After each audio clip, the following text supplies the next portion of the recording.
Alright, it's finally time to go through this Gigantamax project of a video and finally put an end to the main game of the Sonic Adventure LP once and for all. This is perhaps going to be the single most hardest video I've ever had to commentate, because I have way too much to talk about, and we're going through 150 minutes of this, or about. I have so many scripts for this video, but not everything is scripted. I will trust my instincts for the rest. About the video, so the first 5 stages were recorded at 60 frames per second, but when we get to Twinkle Park, I had to stop recording and switch to 30 frames per second because for some reason OBS was processing too much data, even though I totally recorded previous recordings of this game at 60 frames per second. Before recording, I wanted to edit my save file to have Metal Sonic blank, but SA Save does not edit best time at all. You try to edit it like it claims it does, but the time does not change. So what I had to do, what I ended up doing is creating a dummy save, then giving myself all the emblems to unlock Metal Sonic, and I also had to play all the levels as Sonic at least once to unlock them for trial mode so that I could play these for Metal Sonic. And you'll see the results by the end of this entire video, the result of me doing all the shenanigans. Spoilers. This time's going to be different from the mission mode videos, because I'm going to be watching the video as I read all these scripts, since there are some silly moments that happen here and there. Just to bring a little smile on my face. Mission A will have a lot of flexing though, just gonna warn you right there. Because I'm just that good at the game. Okay, so what happened? What happened? Why did I take so long of a break this time? Okay, so first of all, my laptop's charger kind of kept shorting out, like, for a split second every now and again. Usually when I move about, or sometimes it would just happen anyway, my charger would, like, short out and temporarily stop charging the laptop, but then just fix itself right away. This doesn't sound like too big of an issue, but the problem with my laptop is that if you do unplug it or replug it back in, or in the event of this happening so quickly, unplugging, plugging it back in, my laptop kind of takes a shit and just goes in complete slow motion, with very apparent in audio playing or frames. It really goes so slow. YouTube videos, for instance, play at like 10 frames per second. Video games I play on emulator would also play at like 10 or worse frames per second.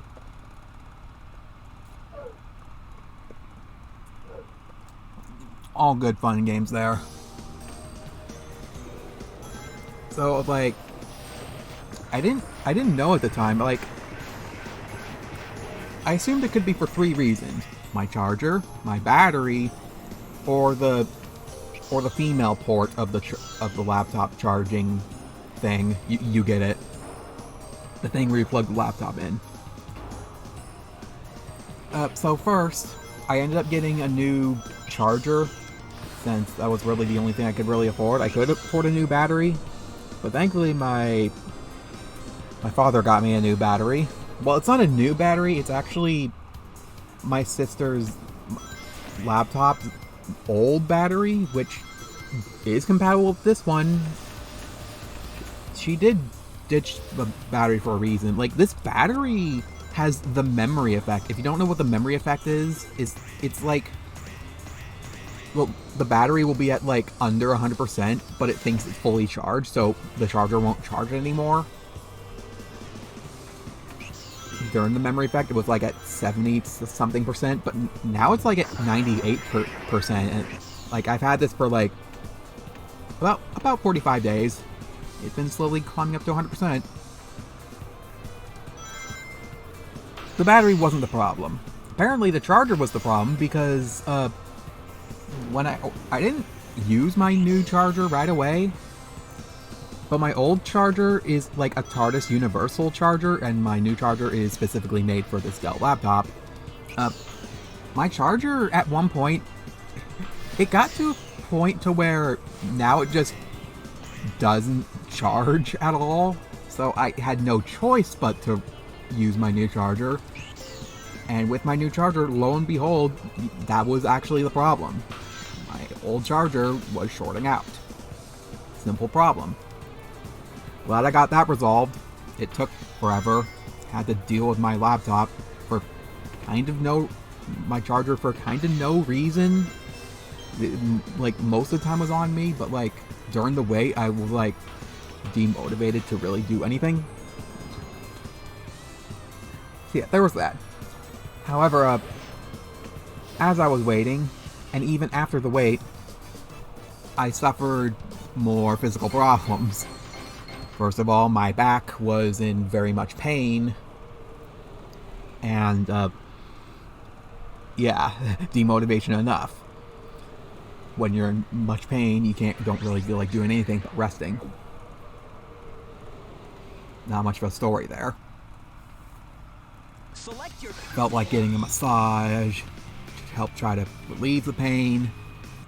I don't really take painkillers. Like, I don't trust drugs ever since a certain incident with my stomach, which I've talked about before. After my back was relieved, I got a pink eye. I think it was a pink eye. It wasn't a black eye, but like my left eyelid was swollen. I think that's a pink eye. It was kind of bad. It lasted quite a bit, and also demotivated me from doing anything. Because I was like, my eye was constantly watering, and it was difficult to keep it open, or really move the eyelid, that is. Not much of a story there. And after that, I just got a paper cut right on my thumb. It felt invisible, like I couldn't see the cut. It felt like I just got the cut from the air. Paper cuts are not good. Paper cuts are really bad when they happen right on the tip of your fingers, because it's like, it just splits open and just, I'm not gonna talk about it anymore because like it's disturbing. You should already get the point. It was just so bad. Put a band-aid on my thumb for about a week, then removed it, then still treated it with care.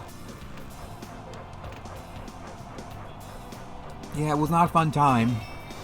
My thumb being kind of restricted because, it's a freaking thumb. You use it to grip things.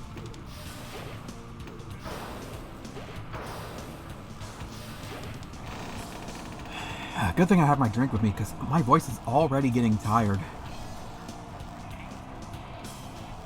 But we're going to sit through this. I'm going to try to not force myself to talk. I'm allowed to give myself 5-second breaks if I need to. Take a drink if I need to.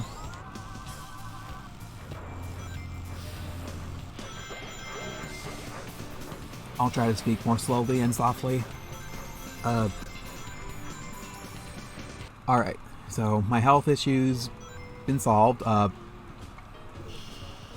was still not very motivated to do anything.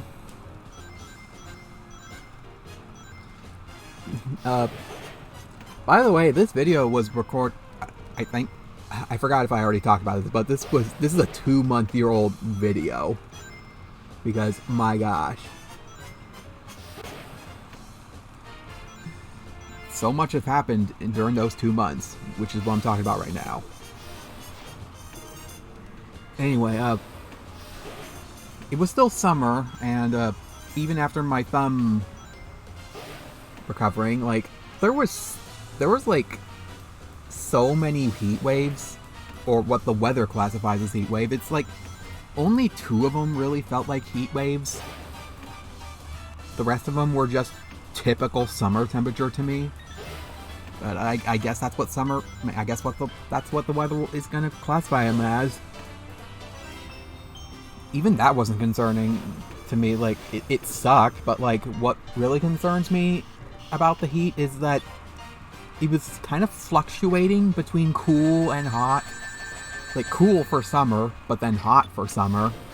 Even after summer was over, the heat still kind of fluctuated, which really concerns me. Because, you know, it's not normal. Well, I guess it can be normal given the circumstances of the clouds coming and going, the clouds going in the night, and being gone in the day. Really unfortunate timing there. At least we still get some rain. Select a state. And at the end of summer, the entire West Coast kind of got under a fire warning. Like, the entire east part of the West Coast was under serious wildfire across the mountains. And it actually almost reached where my sister now lives, which really got me super concerned. So, like, yeah, of course I'm going to be in standby mode. I'm going to worry about my sister, and also I'm worrying about myself because there's all the smoke everywhere, and where I live is under a fire watch. Thankfully, no fire got anywhere close to us. Sure did a lot of smoke, though. And I mean a lot of smoke. I swear we get, like, one by the yearly now. Since, like, 5 years ago. Sure makes beautiful sunsets, though. Because you can actually look at the sun.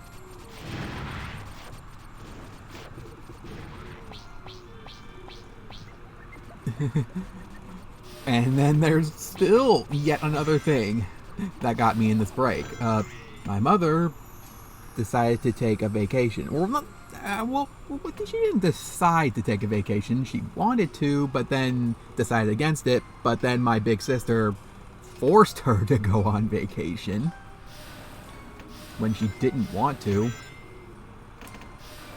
She was so all up in it. At least it gives me some good alone time to record and stream. While I would have tried to record this during the time she was away, I wanted to do a few streams to exercise my voice. But I had to take days of breaks between them, and I simply did not have enough time. Like, gosh, they really stretched my voice. Or not, they didn't stretch my voice, but they pushed it to its limit. I also had to go in standby mode because when my mother got back, I wanted to make sure she did not have that, or really any sickness. Like, even just the common cold or fever. Like, you know, something contagious that I could catch and make me feel horrible.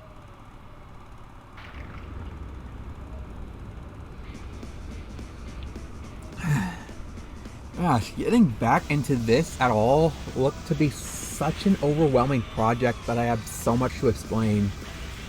But the longer I put this off, the more things I'll forget, and the more things I'll only build up, only giving me more reasons I don't want to get back to this. And this is one major thing standing in my way of anything else I want to be doing.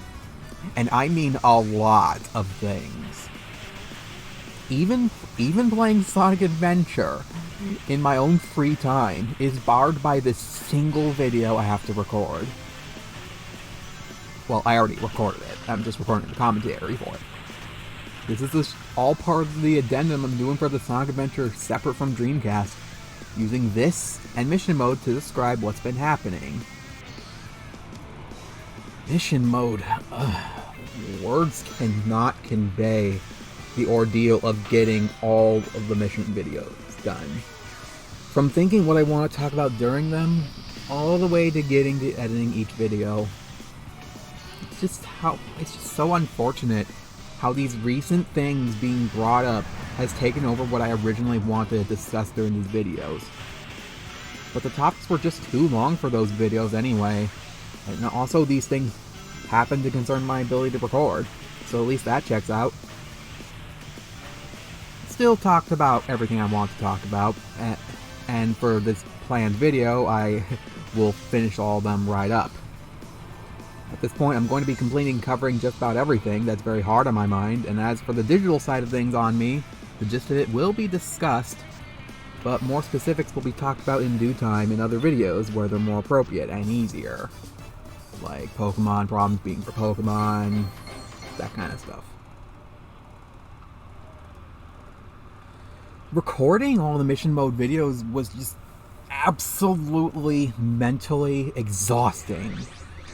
Writing down all the topics I wanted to talk about, scripting it if necessary, and preparing myself to talk about these things as I play the game in what isn't exactly autopilot, no less. I just couldn't handle it all, but it just had to be done in such a big take such as these, or in other words, feel like I'm not going anywhere, and these would be all over the place. And I'd be stuck with so many topics to talk about, and only pile up as time goes on, so the numbers would never go down. But I'm so happy that this is the final video among this group. All the files I have in making these, like, we have all the videos, we have all the takes of even recording the videos, commentary or not. Like how many is that? One, two, three, like, there's like double digits of videos, but then the commentary tracks. Look how much space that just takes, and look how unorganized it looks like on the box. But and even to me, it's unorganized because like I have to remember what goes what. I mean, look at this. We have intermission 1, intermission 2, intermission 3. Like, where's those go? Sonic 2, Sonic 3, Sonic 4 Addendum, Sonic 4, Sonic 5 Post, Sonic 5 Real, Sonic 5 True, Part 1, Part 2, Part 7, Sonic 5. Like, you can tell how many takes the Amy video took. Sonic 5 is the Amy video, by the way. Like, good gosh.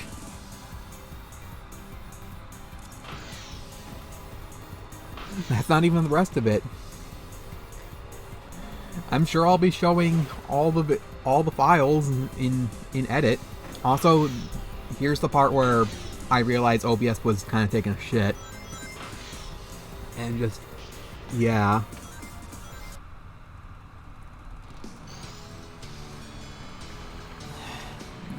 For 3 years, I've planned to record this and talk about the topics. 3 long years this has been planned. And it's finally going to be over. These videos taking up space have demotivated me from working on these videos, and as I made more of them, it only got worse and worse, as you can tell by all the unorganized files. Now, why didn't I delete any of those files? Well, the only reason... Get away, ant. The only reason I've kept them up to this point is to more thoroughly explain how ass it was making some of these videos. In this very video. It was planned a long time ago during the making of the early mission mode videos, and now they're finally seeing their final purpose before I finally delete them from my hard drive. And I can more clearly think what I want to be doing.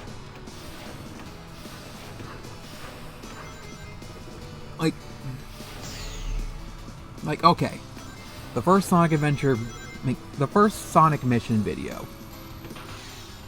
I don't know if mission mode counts, like gathering the mission cards. Like, I'll skip that one because that one was edited with just Movie Maker, but that wasn't that bad. I think I've already talked about that one.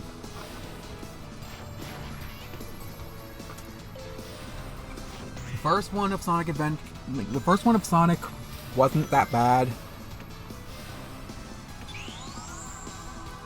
Gave me the impression that, like, hey, maybe this will go smoothly. But then part 2, I forgot to record game audio, which I didn't want. Didn't want to happen. So, like, what I I wanted to have game audio playing so that you at least had something to listen to besides my voice. My unconfident voice. I don't know, maybe it's just a me problem. Others don't have a problem with it, but I have a problem with my own voice, listening to myself. I just want game audio, okay? So I went the extra mile to take the ADX files from the game's files, put them in the editor, Select your character. and try to loop them if they played long enough. Hang on a bit, playing the other video, because this is the point where I switch to 30 frames per second. But yeah, like, the reason it was asked to make was just because the ADX files. I had to loop them. I had to find a specific frame where it was perfect to loop. Because I can't just insert the copy paste ADX over and over. Like, I have to manually loop it to the point to where it sounds seamless. You gotta appreciate the work I did there. Like, that was not easy. That wasn't the only problem. Another problem was just how, like, when you make some edits, when you delete some parts of the thing, like, everything shifts left, shifts back, so now you have to readjust everything to make everything sync again. It was not fun. And it took, like, a couple days of constantly working on the video. Taking some mental breaks here and there, because my mental capacity. Like, jeez. Like, that alone set such a bad impression. For like, oh my gosh, I can't let this happen again. And guess what? Similar problems have happened again, but not with the game audio, with my own commentary. Of me having to do it over and over. Me having to cut out bits of silence and what I didn't want to be left in the video. Just as many, if not way more, edits. Where the propellers are dangerous. Be careful. Tails was not that bad. As was Knuckles. I don't think Knuckles was that bad, or Tails. Amy, on the other hand, like, Amy is when making the videos got really bad. Like, I already said I had to redo her 5 times, but then just, like, hold on, let me actually pull up the audio shortcut here. But, like, it's not that bad. It's just the only bad thing was that, like, I seriously did 7 different tracks of commentary because I was just that unconfident in myself. I just didn't trust myself with the commentary of what I wanted to talk about. But that alone, like, and doing just all the edits of silence, what I didn't want to leave in, me having to redo the entire thing 5 times, it's so mentally taxing that I just want it to be over. I didn't want to do it. I want to just give up entirely, move on. But I just couldn't leave my previous takes in. They just weren't salvageable. The topics were just too touchy.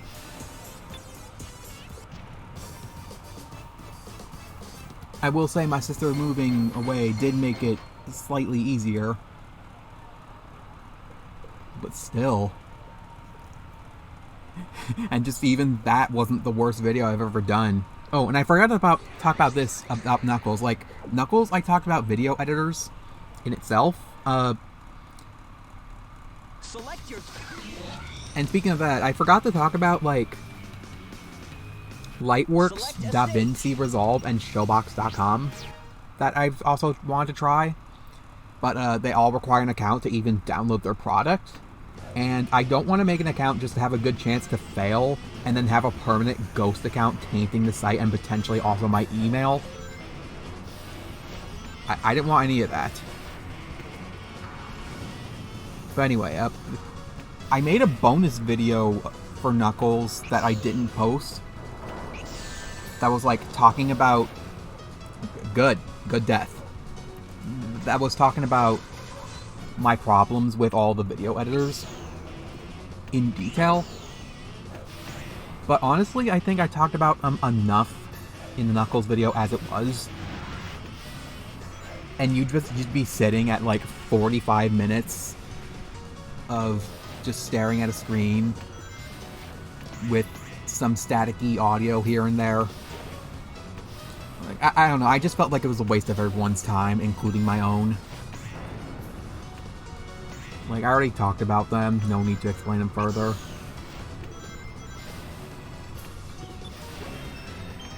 And speaking of, I really need to find a new video editor soon, because remember my laptop's charger problem? Apparently, like, using Shotcut at all, like, kind of makes the charger short out a bit. Well, my old one, that is. Like, Shotcut I was suspecting a reason why my charger was shorting out. I don't know how or why. I didn't even know something could do that, an application. Yeah, I don't know. I should find a new video editor soon. Like, I should probably move to Kdenlive and actually try to use that. It just seems kind of ass to use, though. But I guess I'll have to be more fancy eventually.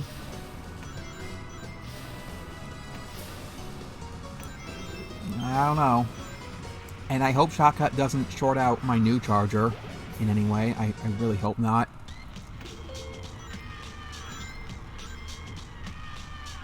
But anyway, when I got to Big and Gamma, that was... that was the point to where I was just ready to give up. And at the same time, just wanting to see the liberation of the other side of actually completing the mission mode videos. They're not the last of the series of videos, but they were the last mission mode videos of hard topics. These are still hard topics, but at least I have them scripted out. And this time, doing them in a single take, not like 5. Like, oh my gosh.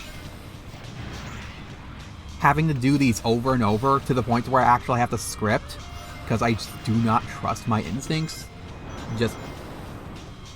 I just can't convey that enough. Get out of here.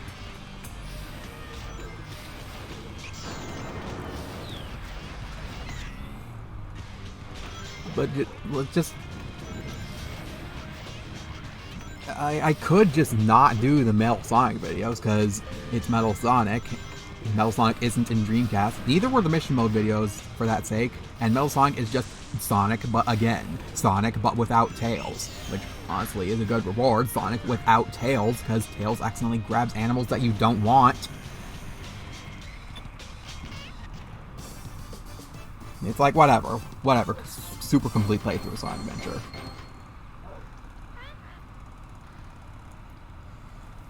But, like, recording, like, editing Big and Gamma, like,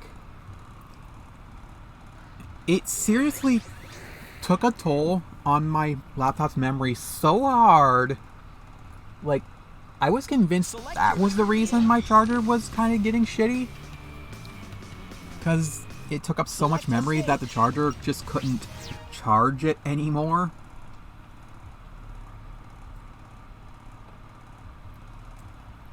It could hardly keep up.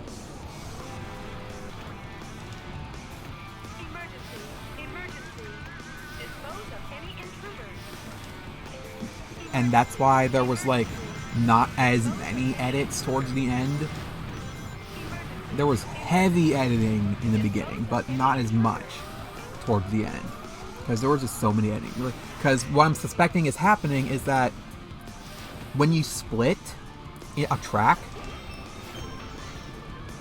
it actually creates a copy of that track, just only playing at timestamps specified. So like when you make like hundreds of edits, the editor actually loading hundreds of the track. And yeah. I don't know if that's what actually happens, but that's my suspicion.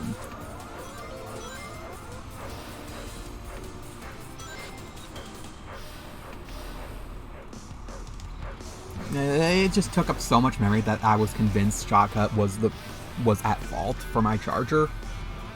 But whatever, it's resolved now. I just hope it's not doing any harm to my new one. If it is, I have to use a new video editor. I have no choice, because I can't be using this anymore. That was a good clip right there, by the way.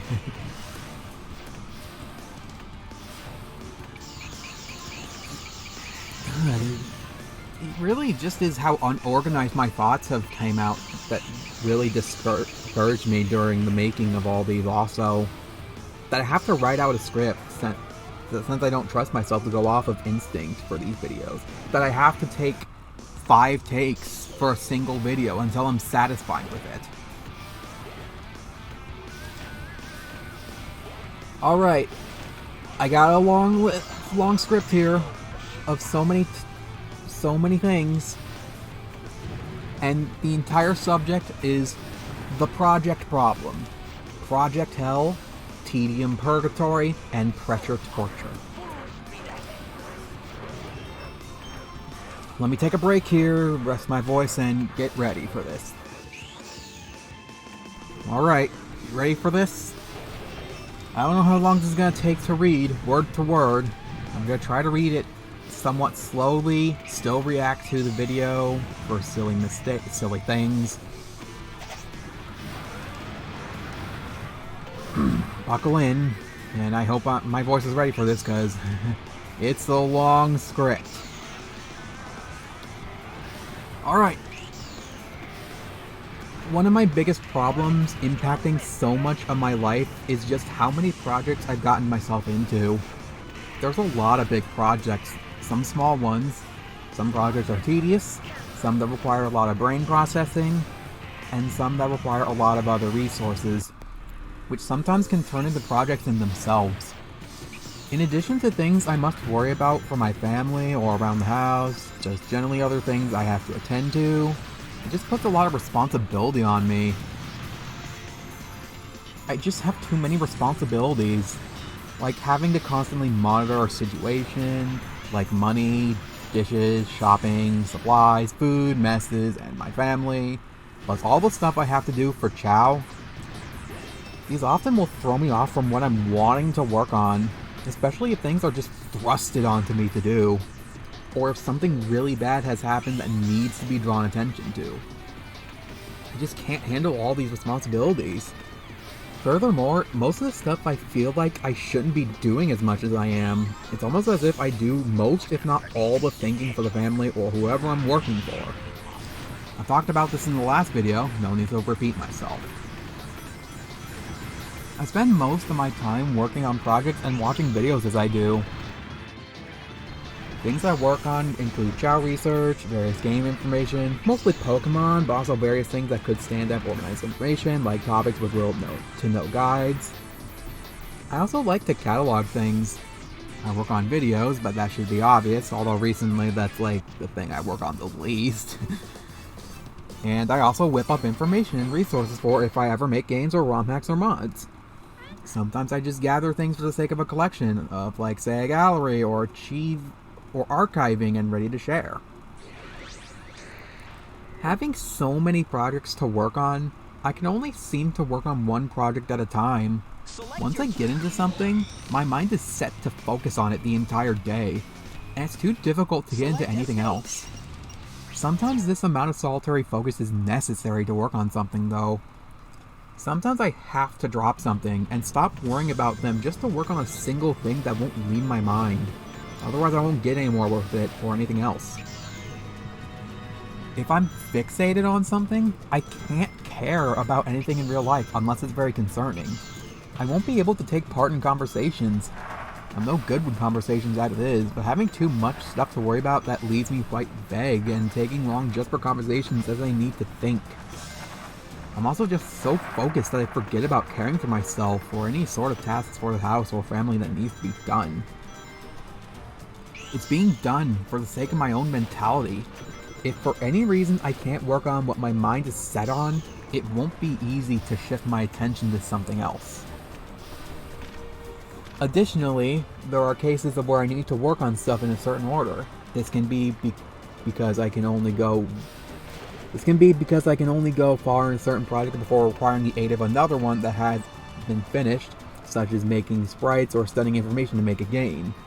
But another reason is only because one is more heavy on my mind than another. And what can contribute to this is once I get into a project, it will occupy the ability to do certain other projects due to the setup or mess created that I can't be bothered to work around, like memory card management or save state management when I'm taking Chao gallery pictures, for instance. There's also a case, such as making videos now actually, that I'm trying to figure out something to do by cleaning up. And there's just this big mess that's obviously right there that needs to be worked on. And knowing that it can be worked on to clean up such a huge mess makes it difficult to think of anything else to work on, since it looks like I'll be accomplishing so much more due to cleanup.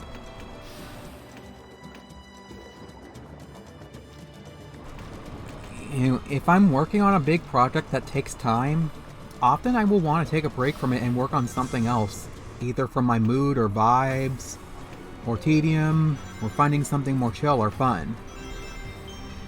However, when I work on too many projects at once, even if it's just preparing myself for them, I can't handle it all.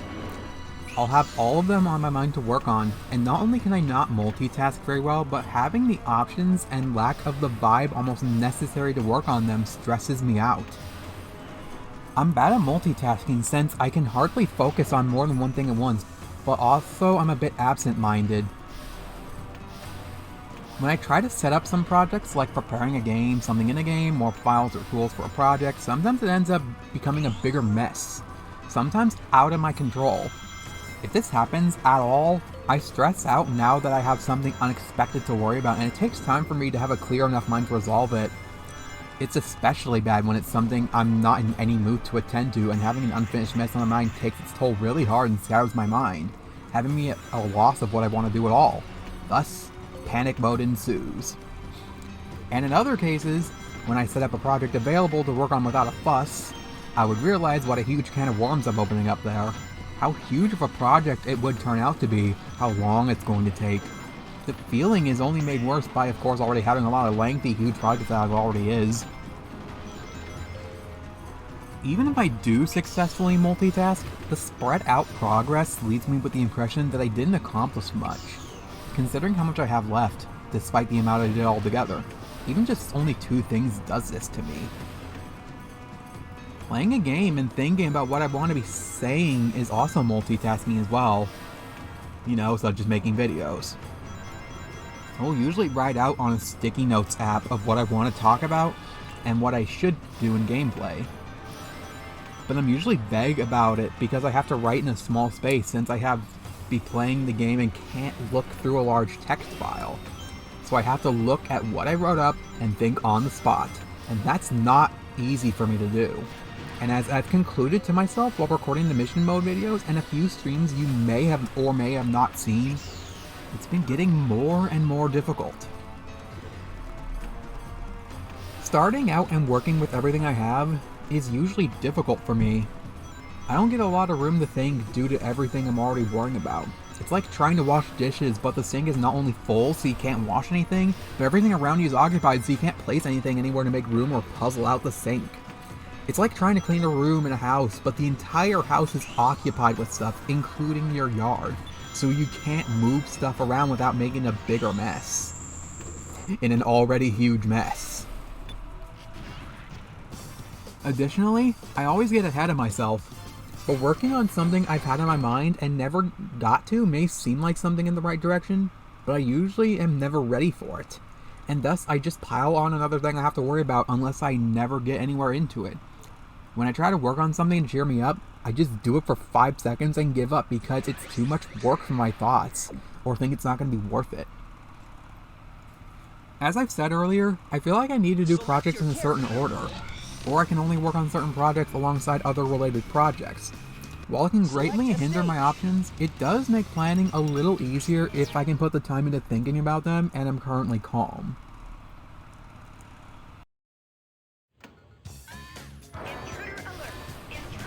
I am terrible at making long-term plans or ones too far in advance, and I also can't make too many plans ahead of me. It's quite difficult to stick to them the longer away the date is, since anything unexpected is bound to happen and you can't plan out for these things most of the time, or how to deal with them.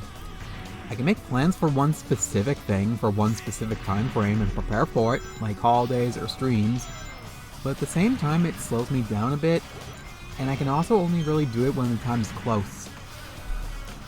As I figure out how I should work on certain things, I often get a lot of ideas for something else I could do sometime. It's easy for me to get a lot of new ideas, but also now stress over options I can't be doing since I have to do projects in a certain order. It even gets to the point to where I actually want to do these ideas. They can even be something I didn't realize I wanted to do. But planning for them is very difficult, since my focus is to get more of the obstacles out of the picture. I can't mentally prepare for things new to me when I'm already more ready for things planned directly ahead of me. I can only seem to work on stuff when there's plenty of day left before I sleep. Planning seems to be, at best, at the end of the day, where I won't be able to do much. In planning experience, I am able to work on one big thing the majority of the day and spend the rest of the time working on something more relaxing, though it's difficult depending on my overall condition, mood, and vibes. However, there are times when I am looking to be doing something or have my sights on something, but there isn't any time left in the day. Even if it's just resuming something I was already doing. In this time, it's so easy to struggle to find anything to do, but I just can't figure out something since I'll just deem I won't be making much progress or easily leave it unfinished to give myself something more to worry about. In easy panic mode.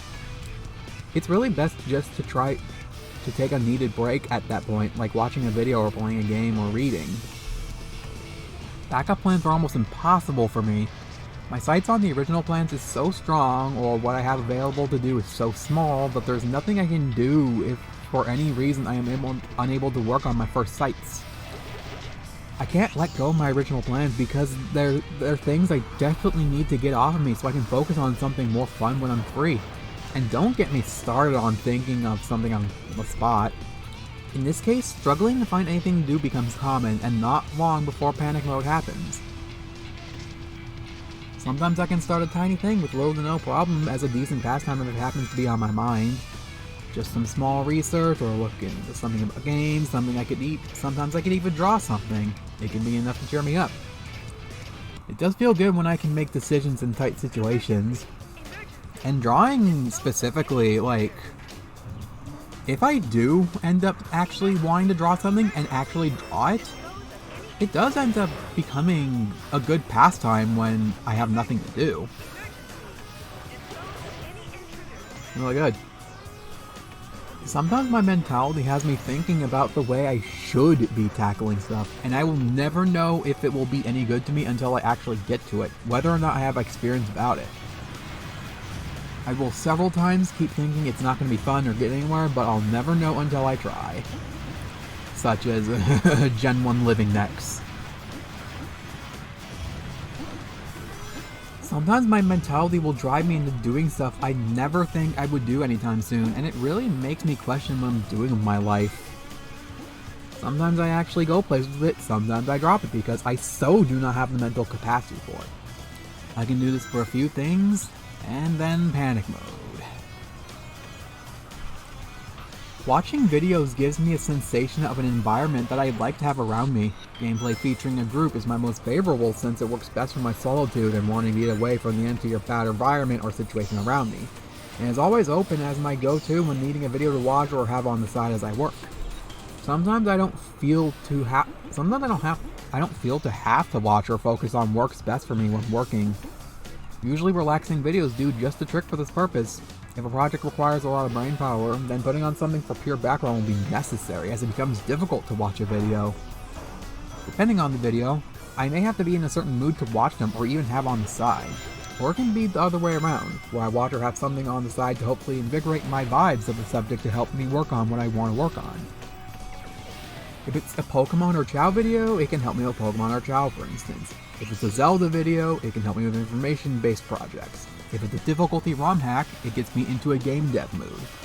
Cute videos help me with art. If it's a game I've seen before but not the video, I will be mostly focused on the video. But if it's a video completely new to me, I will have to put almost complete focus on it. Sorry for numerous breaks, by the way. My voice really got tired day one, so I'm ending up having to do 2, 3, or even 4 separate days of recording post-commentary because my voice just can't handle talking that long. And these might not even be consecutive days. I also apologize if the audio quality is different because I don't have exactly the same setup. Anyway, where was I? The script? Though, I admit having a video on at the same time as I'm working does make focusing on projects difficult. And it only becomes more apparent the more I feel I must watch or listen to it. And if it's video I want to catch up with, even a video or playlist I have watched before, it does turn into multitasking in a sense. Even videos I don't have to do this at all with, even such as videos I'm only having there as the environment or vibes I want, do still catch me a little. Point is, it's impossible for me to fully concentrate on a project if a video is playing. Same can be said if something is happening or if someone is nearby. But I just can't stand things being too quiet or not getting anything done.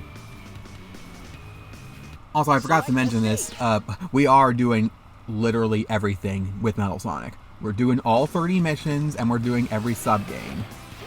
If that wasn't clear. Anyway. When working on a project, I do have to put a lot of focus on them since I do want to put a lot into them, so it does end up with me not really paying any attention to the video much at all. Which will be bad if it's a new video or content or game I haven't seen, or otherwise something that will be asking me to watch. That also affects my decisions of what videos to put on, depending on the video and amount of focus projects take from me. The attention videos can take from me does worry me, as when I shift my focus back on projects, it will often take time for me to recollect what it was I was doing. It's not something I can do quickly. It's always, oh, what was I doing again? At minimum. Panic mode at worst. It's bad if my current project requires any brain power, and it sometimes requires me to pause the video to give me a breather, but that's fine if I have to pause just to get the focus necessary. Also, the size of the video or the project window does not matter. This is one reason why some projects take as long as they do, or even just thinking. But don't get me wrong, having no videos on would just make things worse unless I determine that I need full focus on a project and I have the peace and quiet needed, which I don't ever get. Even when watching videos, even without projects to work on at the time, watching new content can leave me pausing the video sometimes just so I could process what is going on, or usually in the case of plot-heavy games. I'm the type of person who will pause things because I can't stand the mood building up. I'm quite sensitive to anything mean-spirited, especially if it happens to the player or their party. I gotta say, picture-in-picture is one of the greatest inventions the internet has ever come up with. Being able to pop out a video on many video hosting sites and have them usually auto-layered on top of other windows, and resizing them easily makes setting up a workspace on the laptop screen so easy and flexible. I can easily switch my eyes over to the video when I desire or my project without any hassle. And if I decide the video is too distracting, I can always put it back on the browser and hide it under Windows. But for some reason, sometimes I don't always get the option, and I have to close the tab entirely and open the site again. I will admit only having one monitor does suck though. Some of my setups get the job done, and then sometimes it's glorious.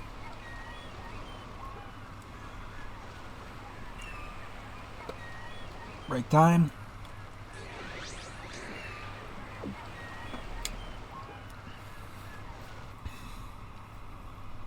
Select. One thing that does stress me out is the number of videos I want to catch up on with creators I follow, or just things simply in my watch later.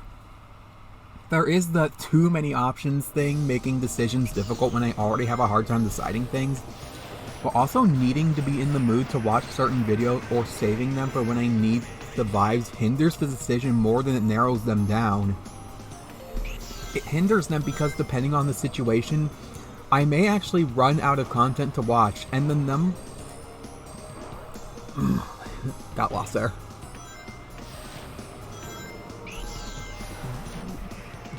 Seriously, where was I? Gosh dang it.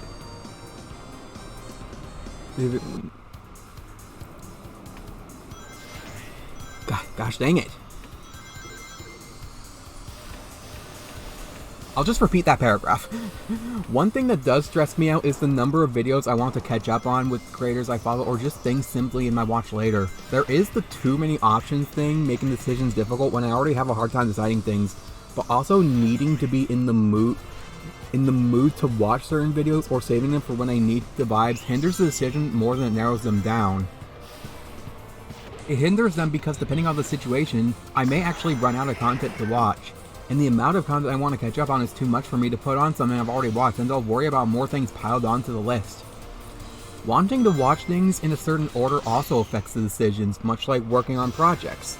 I also want to watch these videos to quell my curiosity, as that will fill my mind. But at the same time, I want to be able to properly take in the information on the video if it's informational to me. That will slow my progress in projects, but it will quell my curiosity and give me a little less to think about. Getting myself to relax on one side will make this multitasking easier. I will also have videos on standby specifically to give me the vibes needed to work on projects, so that certainly limits my options, usually in a bad way. Yeah, so sorry about that. Like, I saw the word number and my mind was like, ooh, must pay attention to that. I just love numbers that much, I guess. Anyway. If I don't even watch enough videos to catch up on, then even that makes me feel like I haven't accomplished much. I've been too slow. Watching 10 hours of videos out of the 14 hours I'm awake does not feel like enough. Even with 1 times 1.25 speed up.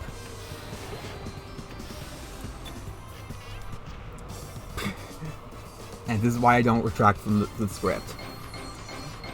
Not watching enough spread out content also does not feel like I've accomplished anything, particularly if I only watch a stream that takes longer than a day to watch completely. Such as Worcester's Pokemon Stadium could beat the game speedruns. For a series or a single game, it makes me feel like that going through it all will take much longer than I'd like. It also doesn't help if the game in question just doesn't end and also has a whole lot of nothing or grinding, like Zelda Breath of the Wild. Like, do I really want to spend so long on the same game I'm not the most interested in at the time or overall? Nothing new for a while? But it's also difficult for me to take a break from it to watch something else. It holds another task on me, especially if I leave it unfinished, and I've said countless times by now that I can't handle too many things going on at once on me. It's not a problem, however, if the game is to take a break to a short, easily segmented, or is like a sandbox or experimental with no real series. Additionally, in the past couple of years up to this point, I feel like most, if not all, the more hype or interesting content from creators has stopped in production. A few friends, for example, have had a few SM64 ROM hack races that go on for quite a while, but near the end just stop. The same friends also don't keep their Twitch VODs on Twitch. They locally record them and post them whenever they feel like it.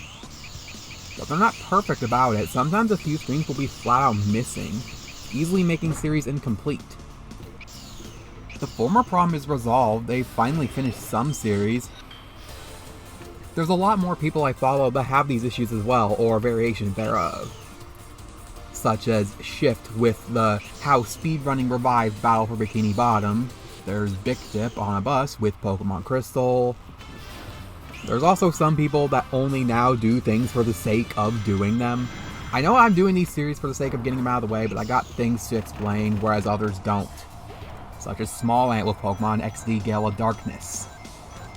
Literally only did that for the sake of doing him. There's also one more problem that's actually been a major issue that needs to be addressed. Whenever the games are being streamed, the game is too quiet. Usually. And the streamer won't fix it because then it'll be too loud, even though you literally can only hear the loud sound effects of the game and nothing else. It has me having to imagine the game audio to amplify it in my head. But by doing that, my hearing perception alters the pitch slightly, and when I try to play the music by myself in my head, the same pitch issue carries over to whatever I decide to play. It's been a recent problem, and just it's kind of serious. There's a couple particular streamers that absolutely refuse to listen to this issue. Because everyone in chat says the game is fine. I'm the only one who doesn't find it fine, and therefore it's assumed that I have audio problems. The truth is that everyone has low standards. Or that it's a case of saying yes to escape the conversation. Just play the game, damn it. It may be a case that the loudest part of the game is indeed too loud, and it happens to be extremely loud compared to literally everything else somehow. And people go based on that. Or they go based off the title screen, where the title screen is like either louder than the rest of the game, or very quiet compared to the rest of the game, going off of sound effects alone, which is quieter than the music, or louder than music. The list goes on. I also listen by speakers, and I can't be the only one doing this. Like, people listen through their TVs a lot. Not everyone has headphones. I should not be required to use headphones, earbuds, the like, to hear the game at all to satisfactory levels. That's not how audio works. I understand that you don't want to be drowned out by the game, but the game itself, with you being loud yourselves, is impossible to hear. This is especially bad when I don't even know the game at all, and I just want to be able to know what it sounds like. The entire exchange of me saying the game is quiet, and then I'm accused of having audio problems on my end when I don't try to explain my own streams and LP videos then. I listen to them all the time before and after recording. To the point to where the streamers say, "How's audio? Can anyone say except for Ultima?" Frustrates me. It's so uncalled for. All I want to do is be able to hear the game at all. Of a game I've never seen before.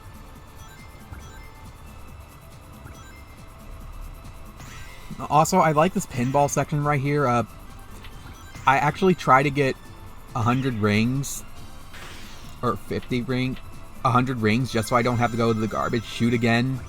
And, like, I have a bad time with the pinball and just barely get 100 rings.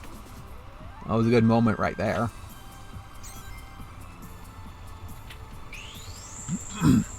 Anyway, next major subject. Playing games have turned into a chore for me for the majority of the time. It's only not when I actually need a break from everything else, and am in no thinking mood to be working on anything. But one basic reason I can't just play anything is because it will just add something I need to complete. This would be more bad the longer the game I wish to play would be. Also, why should I put off work when it's constantly going to be on my mind? Why should I play a game when the time could be spent bettering myself? I mean, sometimes playing a game is what I need to better myself, but it's difficult for me to call on that until I get deep into it. But like I said, it'll just be another thing for me to complete. Drink.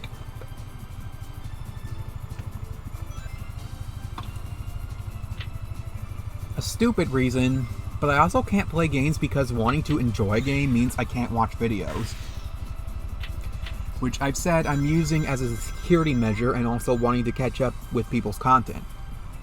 However, if I can afford to listen or watch the video, that means I have to adjust audio for the game I'm playing, usually to mute, which in most cases would affect my enjoyment of the game, because some of the enjoyment from games come from audio. Also, the video would distract me. Reminder that I don't have access to consoles. I only have my laptop, and my DS, and my GBA SP. And I don't have a second monitor. A much bigger reason they feel as taxing as they are in my mind is because my perspective on games is so specific that I can't just play any game casually. For instance, when I play RPGs I'm familiar with, or Pokemon, I feel the need to plan out a specific way to play them, usually a challenge run, usually something suiting the perfectionists I am. While, if I wanted to, have a challenge run. Just notice my thoughts contradicted with my script. And at the same time, take notes on the game. So I have this mindset of killing two birds with one stone here. I want to prepare as much information on me as possible, and while playing through the game, I sort out all sorts of information that would be so convenient for me and others. A nice read too, much like I'm doing with the Pokédex spreadsheet that I've talked about on the Pokemon Stadium stream. I will show it the next time I stream the game, if I finish it, that is. And there's the problem. If playing the game wasn't a project worth another thing on my mind enough, the info building is also an added project. It's only really a problem with Pokemon, some RPGs, or games with so much content that is difficult to remember every single bit of. I'm not going into too much details there. I'll save it for, like I said, a Pokemon stream. In fact, I've already talked about that in the Pokemon stream. Since the perfect way to describe an instance of this entire problem lies in the subject of Pokemon. It would also be for Chao, which I'll explain in Chao, obviously. I also feel like if I get too much into a game, I will actually feel like playing. It will be far too difficult to get back to work, especially at a bad time like I described earlier. Also, by playing a game, it will make it harder to try playing another game until the one is finished. One thing that does make playing a game easier is segmenting my work and segmenting the game. It can work if I work during the day and play during the night, but it doesn't always if I'm in no mood for the game or the project.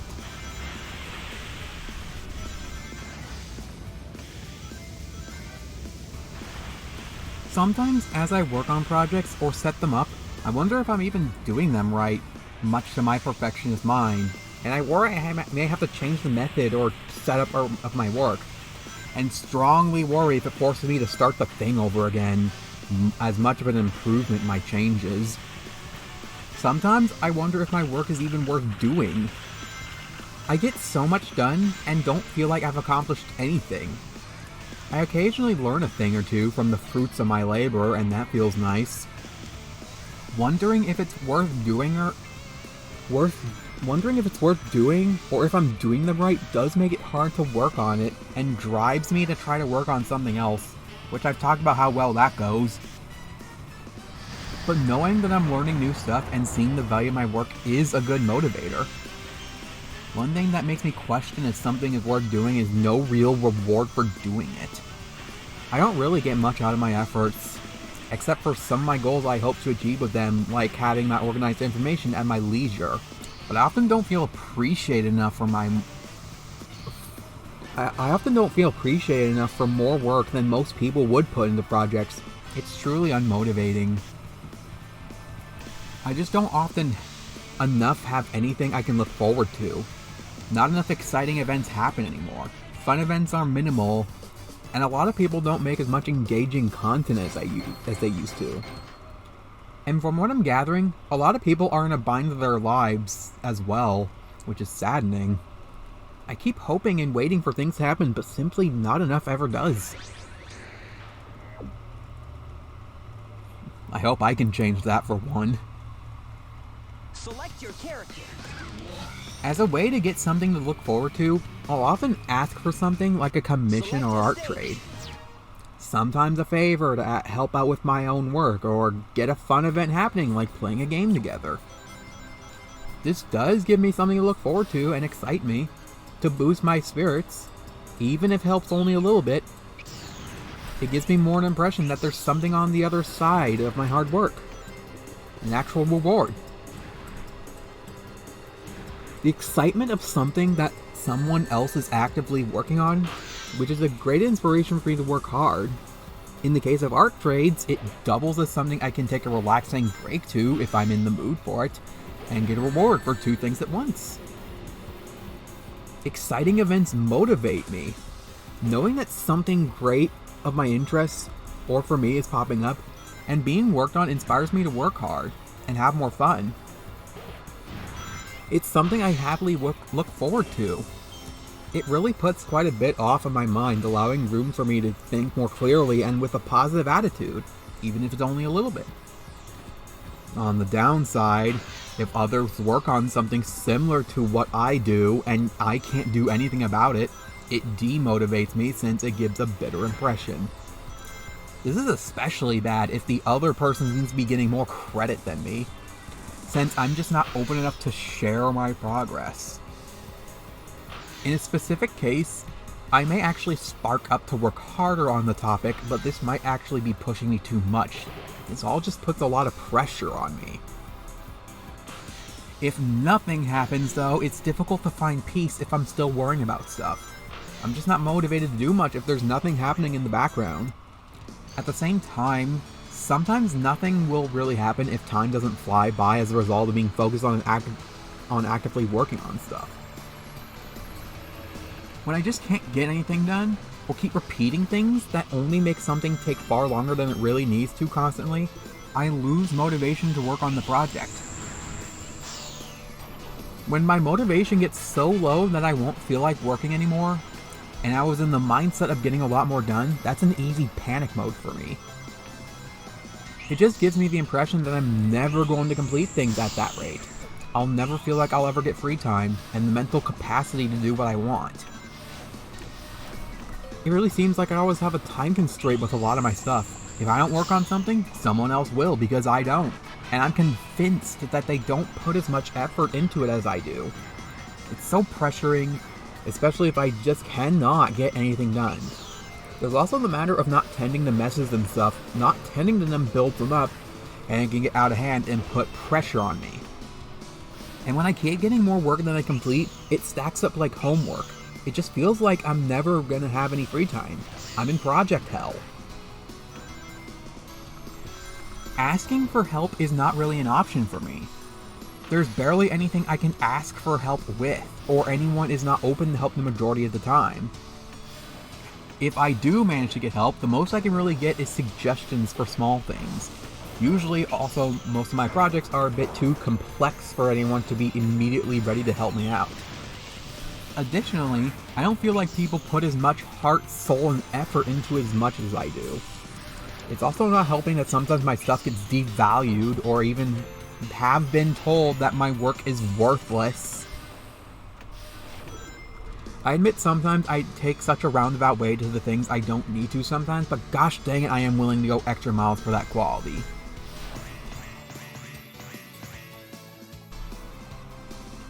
When I want to focus on something, often I will get disrupted by my family. Usually it's not actually disturbing me, it's just passing by me. But simply knowing that someone is nearby puts me into high alert. And I can't be working with that disturbance. If there is actual disturbance, I often can't care, but when I'm forced to, it will stress me out. When not only does one big project prevent me from doing anything else, but I'm also preventing from doing that one project, it's an easy panic mode. It's like getting past a brick wall, but the brick wall is actually your front door, and everything else you have is in your house. So the only way past is to disassemble that brick wall, with no tools. Some of my projects involve so much brain power, sometimes to even just set up, which by itself is enough to demotivate me from working on it, given my mental capacity. It requires my full attention, which I'm rarely available to be doing. It does make me feel really good to figure more complex things out, but when it just turns into something that takes needlessly long, I question if I ever want to be doing it.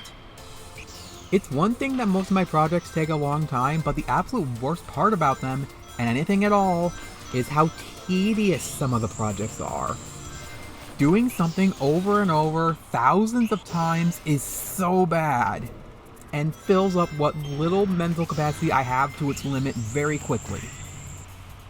I have to take long breaks from it so often, so many times. Taking Chao pictures, for instance, for a gallery. You think that I can just change the Chao and take the picture, bam, just do this hundreds or thousands of times to get everything needed for a gallery. You think that can just maybe take a day or two, given how quick those steps sound. Just change the Chao, wait a few seconds for it to change, bam, snap. Repeat this. You think that can just take a day or two? You'd be very wrong. At best, it takes a week. At worst, it will be given up on very quickly to never be worked on again. Here's something more relatable, I'm sure. Grinding 99 of every item in, say, a Final Fantasy game. Rare encounters with rare drops. Do that 99 times. Tedium gets to me, and a lot of people, hard. And if each process involved thinking, that is the absolute worst thing you could do to break a man. Eat away brain cells and drive to absolute insanity. You know what makes working classes in high grades so difficult, especially math? The fact they have to solve problems the same way 20 times before anything changes to mix it up or shift to something different. This is why a lot of people don't finish math homework of any subject. Tedium is the number one reason I have so many things constantly piling up on me. It even got to me since math homework. Like, I love math. It's my favorite subject. And yet, it is by far the thing I have finished the least of. Like, I'm talking about hundreds of pages compared to, like, in English or history or what have you. Like, those maybe, like, a single digit's worth of pages? Math? No, hundreds. And I love math.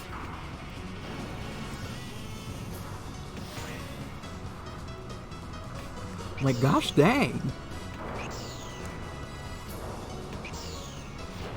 You almost don't learn anything.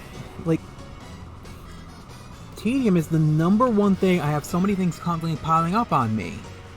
You almost always don't learn anything from repeated tasks. It's not fun. It's pure time-wasting busy work. Just like grinding. Recovering from it is painful too, but oh boy does completing projects, especially tedious ones, feel so liberating. The only thing I can really do to help with tedious projects is to keep my spirits up, and I'd have to find something fun for that to happen, but the tedium runs me down so easily for me to have the strength to even find something to do. So I try to think of something as I work on the project, but it gets really difficult really fast, and I'm gonna keep worrying about the projects once I'm away from it. Given that there's also time pressure to work on it, the best thing I can really do is to just work on the project and have a video I would have to minimally focus on to the side. I have to concentrate to get it done any faster. The time it takes to complete really sucks, and I really wish I could be doing something else without concerns. This line of thinking will usually drive me into panic mode. Even after dealing with the tedious project, I feel as though I still have too much else I can do with my freedom.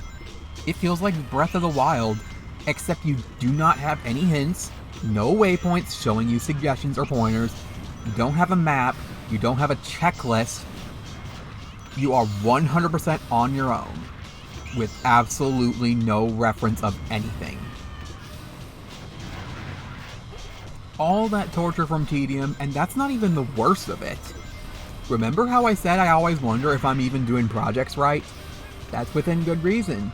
Because after I actually complete a tedious project, later on I found out that I've been doing it wrong the entire time and I have to do it all over again. And it doesn't just happen once. It happens upwards to 5 times.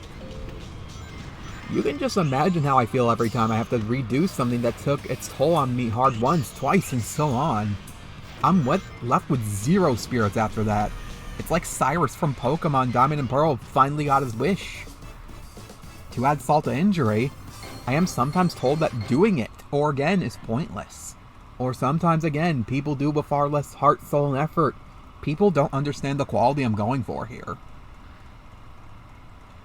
All the pressure, tedium, and stress just continues to build and build on me the longer I spend time on projects, and the more projects continue to pile up, it just gives me the impression that I'm never going to be free from everything, and drops my willpower to work on anything, which of course just makes everything take longer. It's just a snowball effect that it turns exponential. Additionally, because I keep getting more and more things to worry about, it impacts my memory a bit, and it can get to a point where I can forget things I really want to keep in memory. Also, because I have too much in my mind, I can't just jot down notes, and when I do, it usually gets scattered and just turns into yet another thinking project. It also turns into desperation to try to do something, anything, just so I can do I'm actually doing something. But as mentioned earlier, usually I'll just do stuff for 5 seconds and give up. And it also just gives me even more to worry about. Even if I'm motivated to work on something I find, I still won't be able to do it. And that really sucks and also turns to panic mode. The stress builds up on my mind until it's at its limit, and then I collapse. I am then left to be forced to give up. My only option is to clear my mind and otherwise do absolutely nothing. I will have to pass up a full day at minimum to get back to doing anything. Knowing I have a time limit with many things, it really sucks. If you don't know what panic mode is, it's basically panicking so much in desperation to find anything to accomplish, or just to pass up the time, and then I just can't. And then I'm forced to collapse and give up from all the stress. It can also just drive you into conversation that just ultimately destroys my own emotions. From panic, desperation, and little to go off of because I'm too vague, or what I want to talk about is too complex for anyone to help out, or me to suggest help.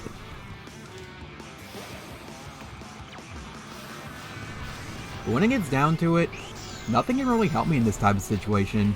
I really am just on my own to solve my own problems. All in all, knowing how much I could be doing, and how much I actually do, seeing others make accomplishments while I'm here accomplishing nothing, struggling to find something I could complete, and failing repeatedly to make the experience miserable and no one to help. No one can help, really. The best solution I could come up with is to take a full dedicated break to drop everything and start blank. Because it really just is a bad time to work on anything at all without clear concentration. So I'll go through my projects one by one and spend time figuring out what do I need to work on about each project? What do I need to do or have happen to be able to work on the project? Taking apart everything about the project and figuring out what needs to happen to work on them really helps. Writing out a detailed to-do list with all the properties of the project and what needs to happen is incredibly helpful in releasing thoughts, so I don't have to constantly think about how to tackle things. I can just read about it myself later when I want to work on things. However, having too many things get overwhelming pretty quickly, so in that case, it's best to figure out a good order to work on projects. You can write down the project that you eventually do, but don't write everything about it. All you should know is that you'll work on it after a project or before it. Think of it as like a folder or a drop-down list. You only know the topic and not everything about it. And when you're ready to work on it, feel free to drop everything down and know the details, so that it won't look as much of a big to-do list as you think it would. Organizing your project along with a to-do list is also good, and is in itself a to-do list, though at the same time it's a project in itself to do the cleanup. I suppose the to-do list can be a project itself, but it's more a necessary part of your life than a chore. However, sometimes I find it hard to organize or clean without doing certain things first, like for instance, like I mentioned earlier, memory card management. But don't let it fill your mind too much. It's supposed to be a very chill cleanup to free space for your mental capacity. Mental capacity is a major factor in affecting your ability to do anything, so it's best to have as much free space in your mind as possible. When you worry too much, you can't focus well, and the effects can certainly be exponential, but sometimes you really need to slow down to eventually pick up back the pace. If one thing can't escape your mind no matter what, though, it may actually be best to just get that out of the way. But try to spend time thinking about how you need to complete it, if it's more than just a simple task. You really should take a break and enjoy your you time to refresh your mind. You have to release the pressure of seeing others doing great things and you're not. It's a false motivator. Pressure is not a good feeling to push yourself. You'll be far more comfortable working on what you need to do with everything else off of your mind. Out of sight, out of mind also helps wonders here. The only thing you can't really avoid is time. That you just kind of have to don't care. Giving up and collapsing is a horrible feeling you learn the hard way. I have done it several times, but I have learned that the best way to tackle tasks are. That said, I'm still very slow with them, and going through a pilgrimage, it's okay to be slow, as long as you're relaxed. And sometimes you really do just have to grin and bear it in your hard times. As long as you have something to enjoy yourself. Take care of your mental capacity. I timed the end of that script well there. I enjoy this part, where I just... it's obvious. I shouldn't have to speak for this. I also learned that the water physics are a bit glitchy here, and I might know why.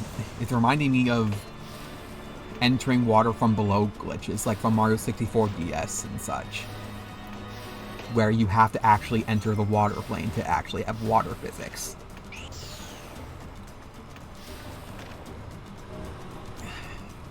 One more thing that has demotivated me. Google, YouTube, Twitter, stop trending or recommending scary news. We get it already. I don't want to be reminded. I don't care what you have to tell me. Let me live my life in complete blissful ignorance. What's scary news? Scary. Whatever scares you.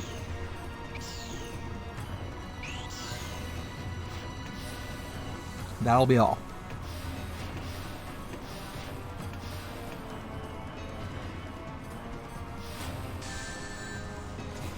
Good death there. That was the first time I've ever gotten hit by that fire arrow in my life. And since then, I've never been the same.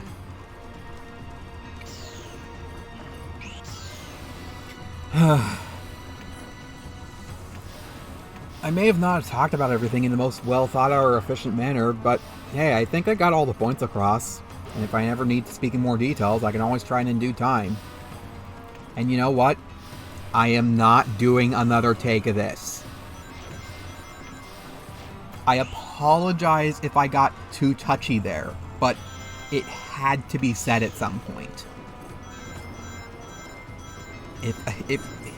It's better for me to release my thoughts than to have it ball up inside me and prevent me from having fun. Alright? Furthermore, I really hope I don't have to do heavy scripting like this ever again. Even if my voice got the exercise, I still don't want to script. It sounds so bad. Like, I was listening to myself during that whole scripting, and I don't have confidence that I sounded the greatest. You could just obviously tell I was reading a script. But I told you, I warned you, I was reading a script. I do not trust my feelings or instincts about these topics. I will slip up things I don't want to slip up. Granted, what I've said are a bit touchy, but gosh dang it, I needed to release them somewhere.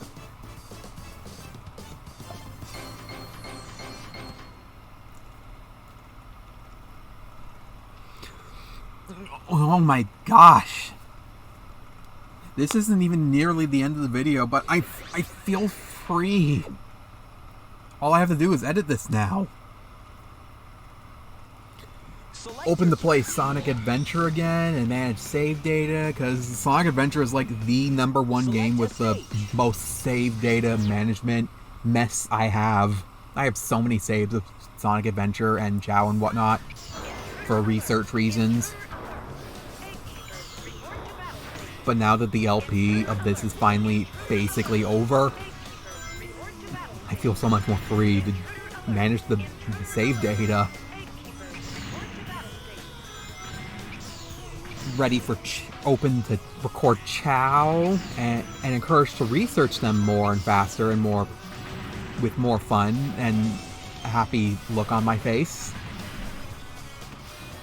Because my research will finally get exposed in video form. Far more open to do more casual pastimes, because this entire LP was been a heavy thing on my mind for 3 or 4 years. That was a very long time. The mission mode alone has been planned for 3 or 4 years. And I'm finally happy to be past everything. Past all of it. Additionally, all the mess I've done with all the recordings, audios, videos, and video edits. It's so many gigabytes, it's so many files that, disoriented me from cleanup or deciding what thing I want to work on.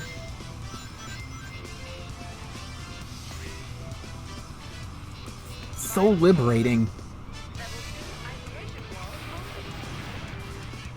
And I'm very open to plan out more future events besides Sonic Adventure, because this has been heavy on my mind. Also, that was also the first time I've ever gotten hit by any of these hammers, and since that I've never been the same. Okay.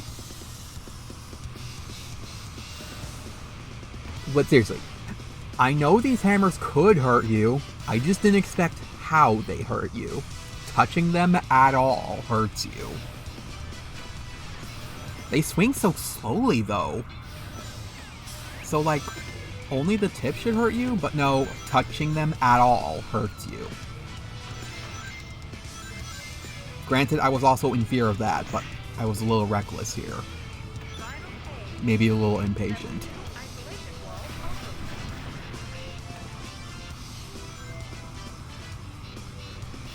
If you want to know what future events I have in store, give me a break and I'll explain. Also, I think starting here is when I start to press Z to do all the idle chit chat.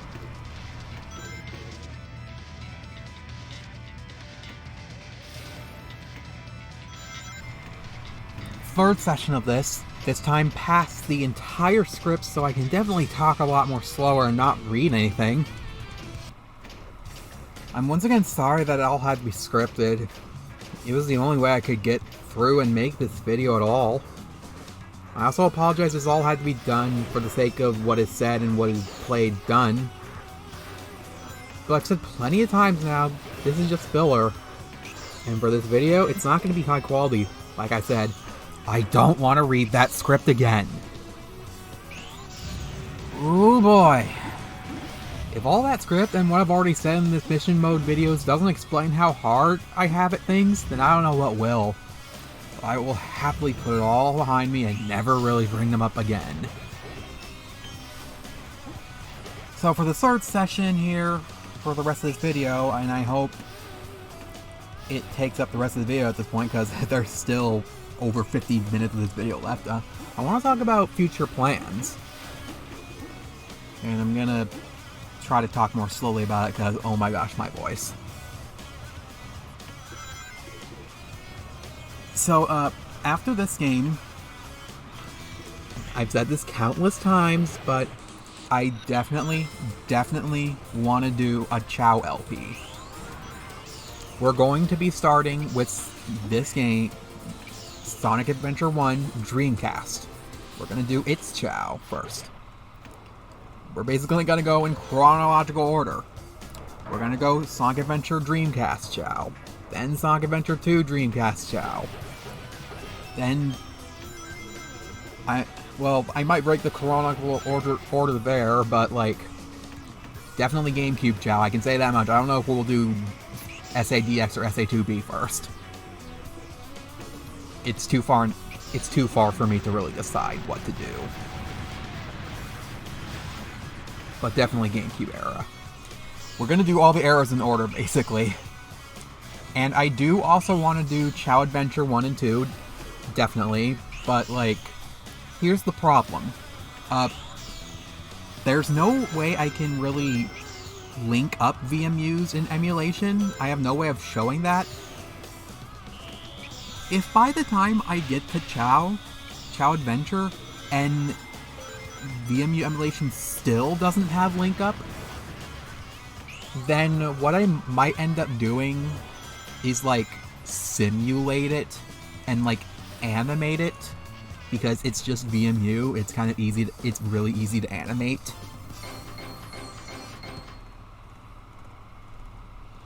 I don't know about sounds though. If there's no sounds, great, easy. If there is sounds, then I guess we'll have it on mute then. Maybe I'll simulate the beeping. I don't know, we'll see. I can definitely do like a few parts of Chao without doing the link up stuff. Definitely.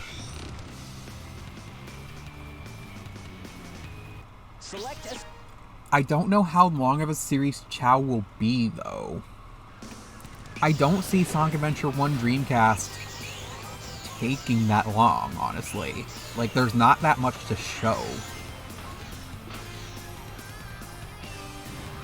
I say this knowing that I know basically everything about Chao. I know the exploits, I know like I can accomplish everything quickly. Like Sonic Adventure 1 Dreamcast Chao goes fast compared to every other game. I can basically show everything about them in only a few videos. Explaining them, probably not, because I'm bad at explaining things, but Chao is a thing I'm definitely willing to explain, wanting to explain to the best of my abilities compared to everything else. It's my heart, my passion. I gotta accomplish the dream. Sonic Adventure 2, Dreamcast Chao will definitely take longer because it's Sonic Adventure 2. And then GameCube will take even longer than that because there's a lot more, although things are a bit redundant at that point. Repeating content. And then we'll just go from there. What I want to do also is Chao fan games. There are Chao fan games out there. There's not very much of them, but they do exist. And from what I've seen, most of them are quite interesting. Although some of them are just Flash game stuff. Flash game quality. Like, you look at it for 2 minutes and you've already seen the whole game. Because Flash game.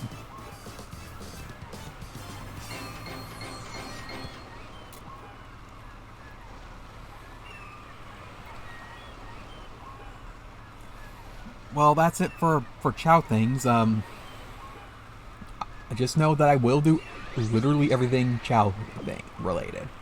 Eventually. I hope to start Chao very soon, because I can easily start videos about, like, a couple videos without any issues, but then I'll run into problems with the VMU link up.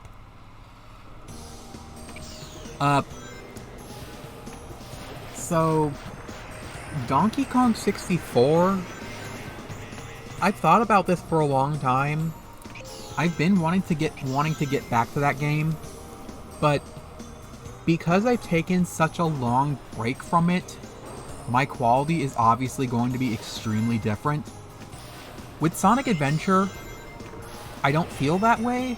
I don't feel like this problem exists because the break happened between the end of the Dreamcast and I resumed it not in Dreamcast at all. Well, I guess I did some of the VMU DLC, but that was it.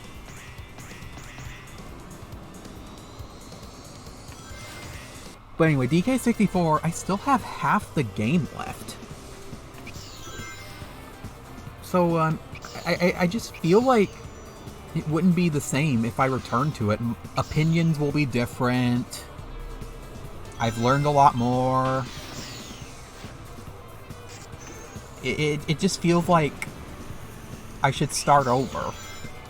Starting over is the best option I have. Because I have new opinions, new skill levels, I learned a lot more about the game. Me, myself, is different.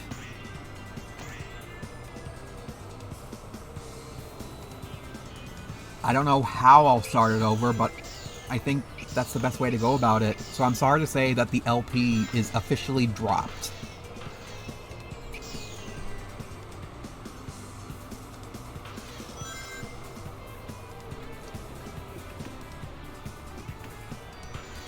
The next LP apart from Chao, next LP I really want to do is of the following. I want to do Mario Party. Now, how would I LP Mario Party? Well, here's what I'm thinking. I want to play multiplayer, obviously. Well, not obviously. You can play with CPUs, but like Mario Party, I want to play with 3 other people. And what I want to do is something no other YouTuber has done before. Which, really, when you analyze it, it's not too much different from how the likes of, like, the Runaway guys do it. It's just a lengthy version of it. But anyway, what I want to do is, I want to get 3 other people to play with me, 4 players. I want to go from new file, and the goal is to unlock everything. And I want to do this for every single Mario Party. But we're going to start with the first one. And how I want to do this is basically, we're going to play every board, because you kind of have to play every board anyway. We're going to do 50 turns, and that should hopefully get us enough stars and coins to purchase everything. It won't. But yeah, that's what we're going to end up doing.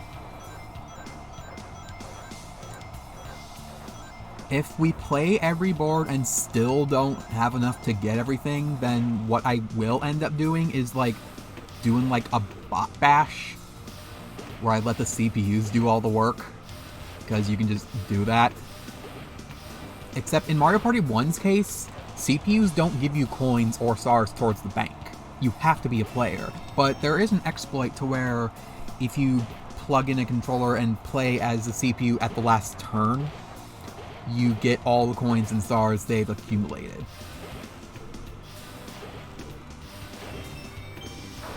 I'll speak in more details when I'm ready to do the Mario Party LP with other people, and if I can get other people to join me. It's gonna be difficult, but I want it to be a thing.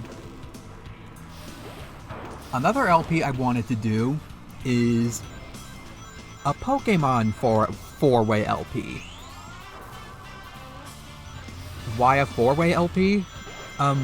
Well, here's the thing. Like, Pokemon usually has two opposite versions, sometimes a third version. How can you have 4 players? Do you just have red, blue, ruby, sapphire? Or just 2 emeralds, 1 ruby, 1 sapphire? I'm using Gen 3 as an example, but for Gen 1, in the Japanese version, there's actually 4 versions. And I want to actually play those 4 versions, but in English. There does exist a ROM hack of Pokemon Blue that turns it into Pokemon Green, and another ROM hack of Pokemon Blue that turns it into Japanese Blue, while still retaining English. Now, the blue ROM hack that changes it to green sounds pointless, right? But, like, actually, like, the tile sets and aesthetics look different is the main thing about it. You have the greens, the infamous green sprites. Some of the text is changed, I think. Yeah, some of the text is changed. And that's really it, really. But, like, interestingly, if you, like, put it in, like, the Super Game Boy, like an emulator, or put it into Pokemon Stadium, it does actually recognize it as Pokemon Green version. And that's the interesting thing about it. So, like, if I can get together 4 people, one of us each plays red, green, blue, yellow, we could actually do a 4-way LP. And the goal is basically 100%. All the games. Pokédex completion and just do everything. I want us to Pokédex completion, and at the end, I want us to play Pokemon Stadium. Maybe have a few battles with each other, too, even. I also kind of want us to go through Pocket Monster Stadium, or Pokemon Stadium 0. I also want to play Pocket Monster Stadium 2, which is Japanese Pokemon Stadium 1. Just call it Pocket Monster Stadium 2. That's the best way to describe the game. Because what's interesting about Pocket Monster Stadium 2 from Pokemon Stadium 1 is it has the 97, 98, 99 cups. So, like, there's 6 cups instead of 4.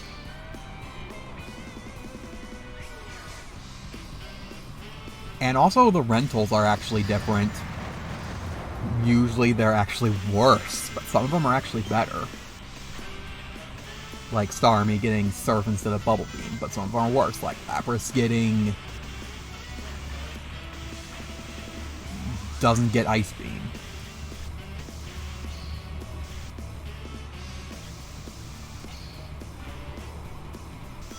I'll talk in more details when I'm ready for it.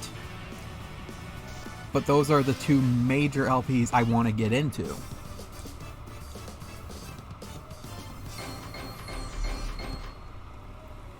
Now, stream plans, as for stream plans, I have the Pokemon Stadium streams currently running. I want to go through the whole game, including round 2. with Pokemon, but I can only use moves they get from level up. And if you can teach them like a TM that they would learn from level up anyway, that doesn't count. They have to get it from level up. Also, watch this. Boom. Love that. And that. Anyway, that's pretty much what I'm doing for Pokemon Stadium. Stream-wise, but it's more of a chill stream. Something I can chill to. Not much to talk about Stadium, but like if I have topics, then okay.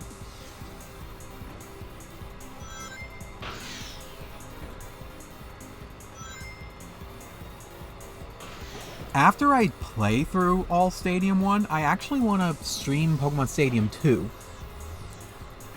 with a similar gimmick. Pokemon Stadium 2 is going to be like, I can only use pure Gen 1. So like, literally the only help I get is from the Gen 1 cartridges. I can have absolutely no support from anything from Gen 2. No trade back moves. No held items. It's pure Gen 1 versus pure Gen 2. I hope that's going to be more interesting than, but you can only use level up moves. However, because it's Stadium 2, you can still have Bite be a dark type move.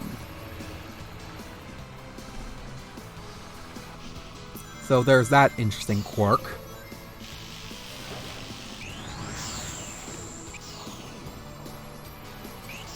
And I want to go through all Stadium 2 as well. Round 1 and Round 2.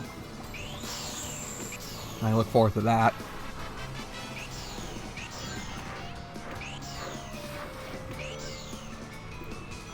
I am streaming Kaizo White 2. Regretfully. And I may do another stream of it quite soon because I readied the trainer reference sheet. Up to any point I want to be playing through. And this time we're not going to have another Togepi incident. Gosh dang that Togepi. That Togepi that allegedly exists. Spoilers, Togepi is only through Shaking Grass. So I was searching for nothing.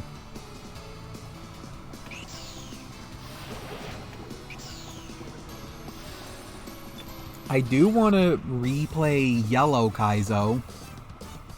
I did one stream of Yellow Kaizo, but then stopped prematurely, for reasons I'll explain the next time I play Yellow Kaizo.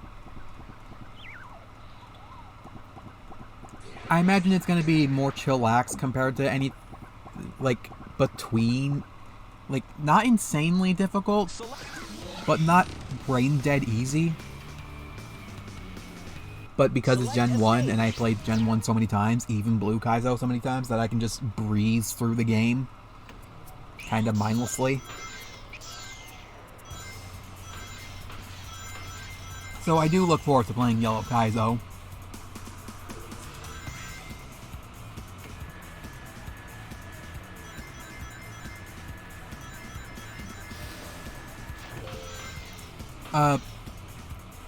Paper Mario, I do want, like, I did one stream of, like, Prologue in Chapter 1 of, like, Hardcore mode and HP boost. I do want to try to get to finish that. Like, what I want to be doing is, like, I want to alternate Paper Mario streams and SMRPG streams of ROM hacks. Like, I want to go through all the versions of Armageddon. Okay, maybe not all the versions, but, like, most of the major versions.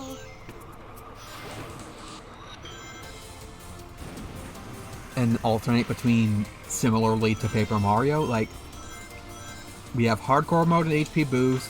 I then want to go through Pro mode, and then I want to go through Master Quest, Junior. Probably not Master Quest, because it's the same thing, but the numbers are up. Then go through Dark Star, because Dark Star is basically Master Quest, but even more so.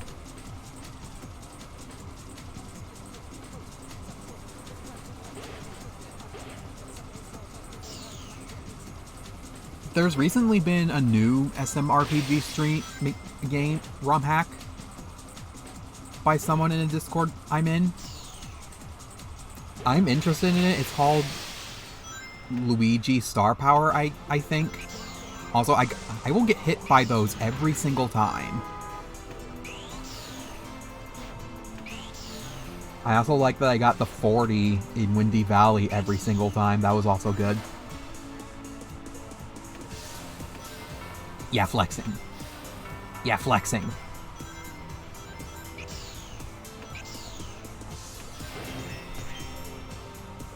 Yeah, I'm interested in trying out the Luigi Star Power hack. Might be a nice break from Armageddon.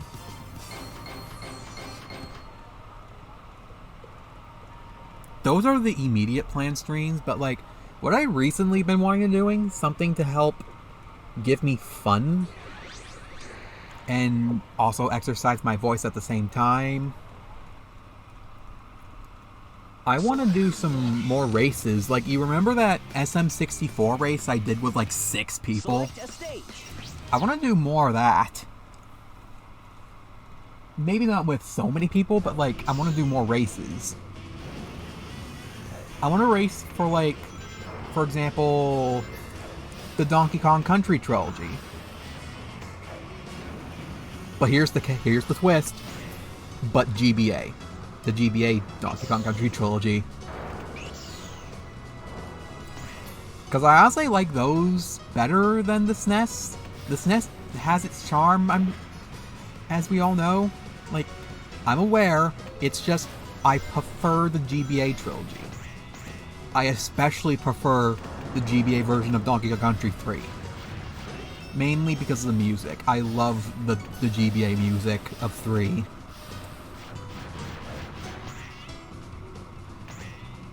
There's also a lot more content of all the games altogether. I hope I can get someone interested in racing me. Even just one person would do. I don't know, like, we're not going to go through it in one session. Or any of these races for that matter, but like, I do want it to be a thing.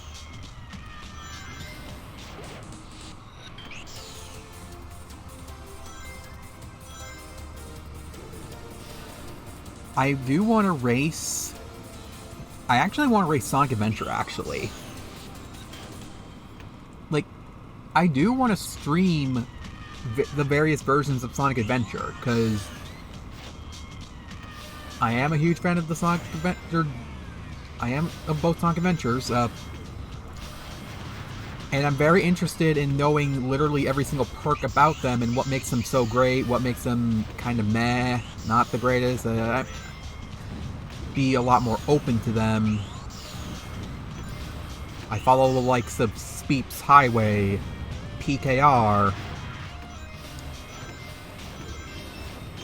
I just kind of want to... I want to do like a podcast, I want to do like a race, I want to do like a casual playthrough of like a bad version of the game, to have some laughs. I want to go through all the versions. As I go through all the versions of Chao. Another unfortunate hammer incident. Lose all my rings.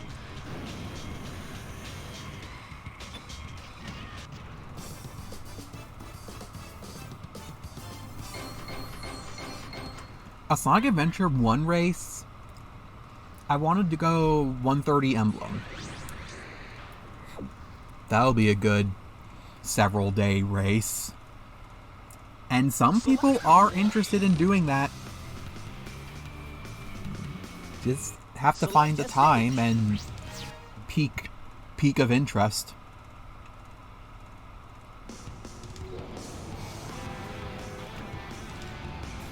Similarly, I want to do a Sonic Adventure 2 race, 180 Emblem. That's going to be so much longer. And also a lot harder.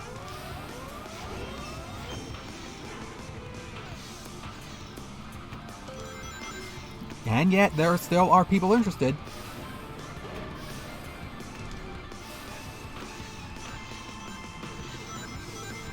I'd definitely be interested in doing a race of one of the versions of Sonic Adventure as a way, doubly as a way to play that version of the game and as a race.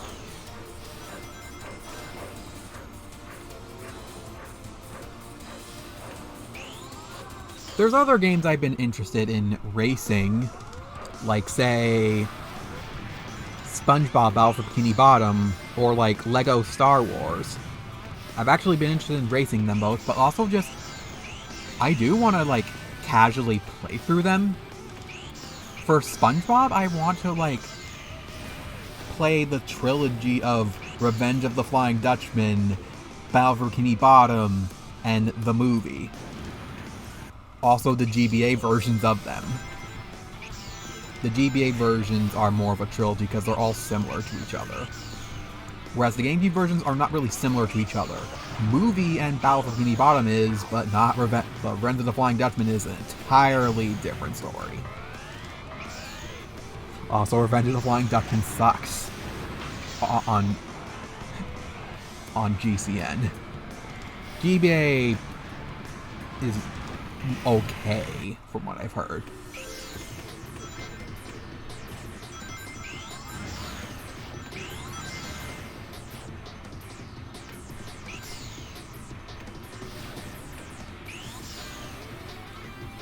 There's a lot I want to do, mostly for fun.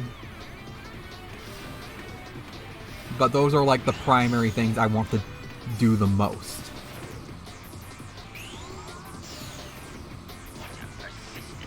Also, here's another unfortunate accident.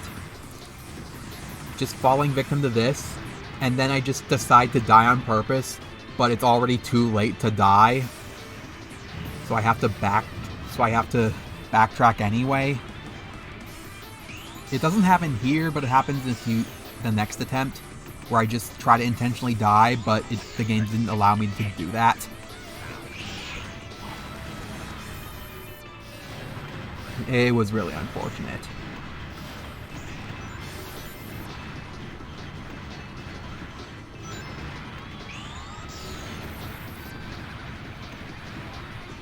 So yeah, real good moment right here. Easily top 10. If this was Twitch, that would easily be a clip.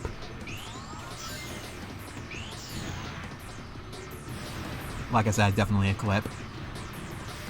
If I was streaming, I'd definitely be enraged. Also, just my fingers just stopped functioning because I've been playing this so long. I'm definitely wanting to exercise that as well as exercise my voice.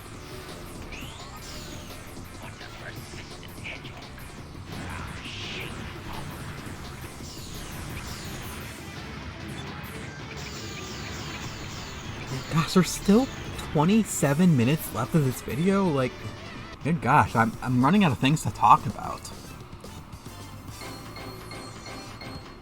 But I did remember some things I wanted to talk about, because thank goodness I was running out of things to talk about.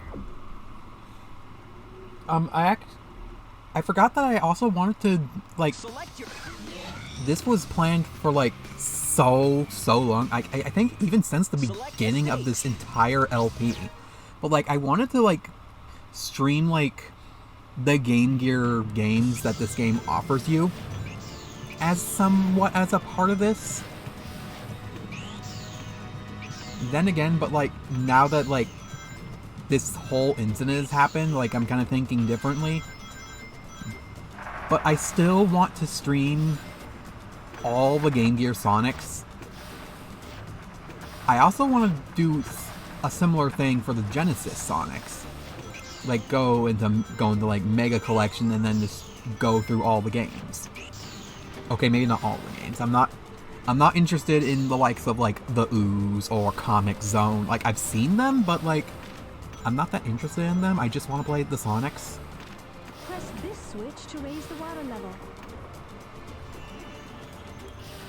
I kind of want to marathon all the Genesis and all the Game Gears or Master System Sonics. That'll be something neat for me to look forward to.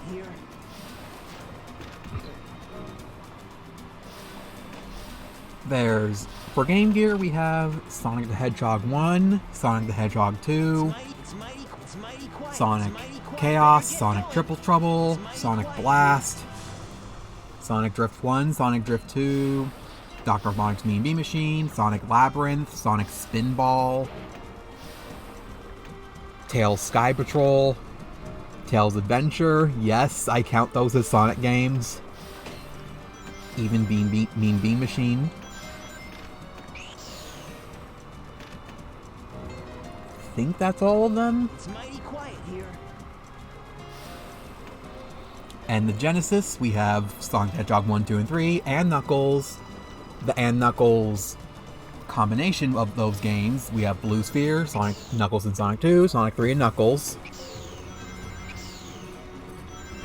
Sonic Spinball, Sonic 3D Blast, Mean Bean Machine,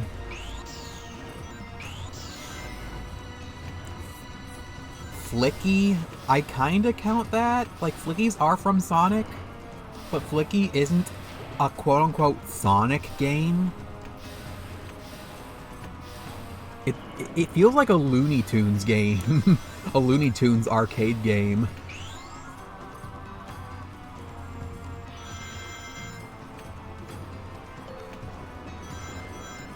Might be forgetting something, but I don't know.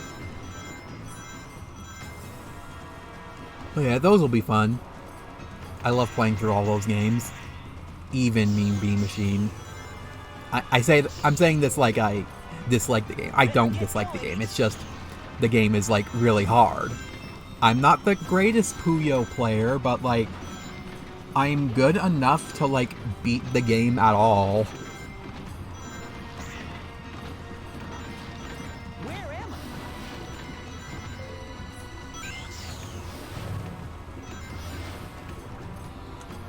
When I'll do these things, when I'll do any of the stuff I talked about, I have no idea. I wish to do them really soon. I hope to have fun with these. I hope in the cooperation projects others would have fun as much as I do. As much as I would.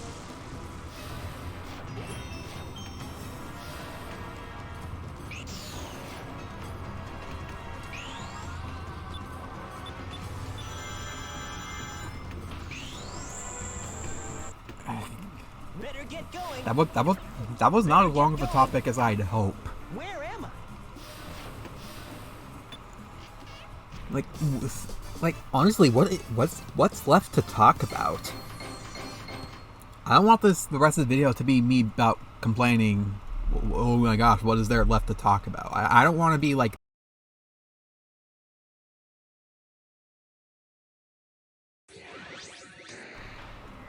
I might have to cut that out. That was kind of a bad call out. Select.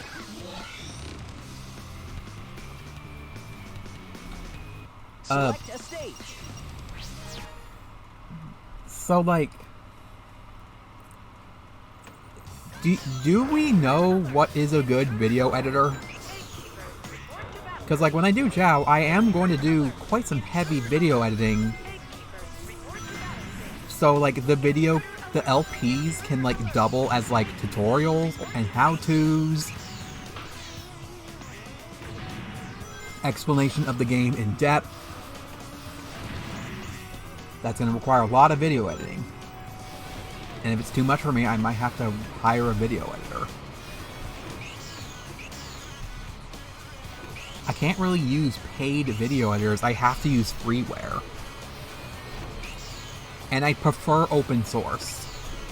I don't know why, but open source, anything seems a lot more trustworthy and like more has like a way bigger community, a trustworthy community, and like a lot of documentation about compatibility or like tutorials, how-tos, what you want to know about everything. Like the community of open source stuff just seems so much bigger and trustworthy, making the program itself trustworthy and huge compared to closed source. So that's why I initially picked Shotcut and Kden Live, but stuck with Shotcut because Shotcut was easier for me to learn.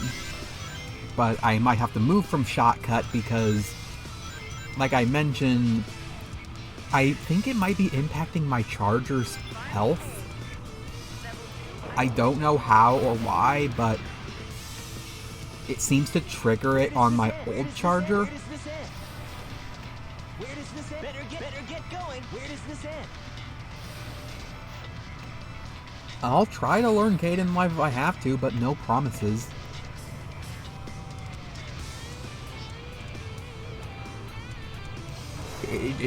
The terminology just seems too complex to me.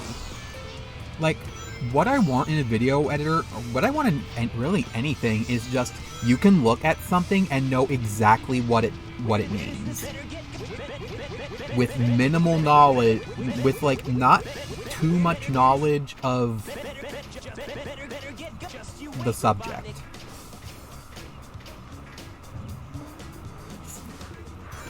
What I've explained right there is basically a good reason why most people stick with like basic Microsoft tools like Windows Live Movie Maker. In that you can just look at an option and know exactly what it does. But then stuff like Adobe Premiere, it's like, what does any of this mean?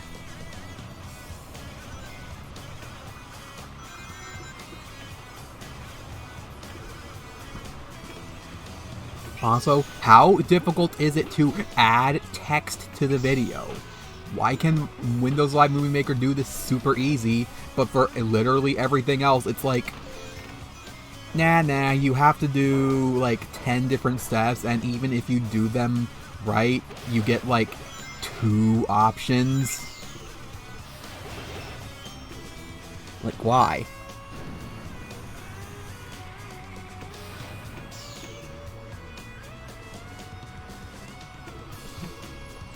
I'm convinced. I'm just convinced that the only thing stopping us from having such wonderful, good tools is just simple design choices. Applies to applications, applies to emulators, and you can say the same thing about, like, games even. It's like, why do we have all these amazing bootlegs? All these amazingly designed games that were, like, taken down? Or, like, we could be working for this company, but fuck it, we're gonna make it our own thing and make it shitty on purpose. We're gonna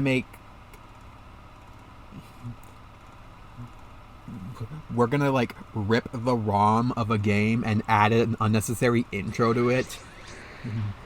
Like, haha, banana in your pocket joke. Like, why do we have all that? Why can't we just have good stuff? It's just simple choices. Why can't we use such amazing intellect on actual amazing stuff?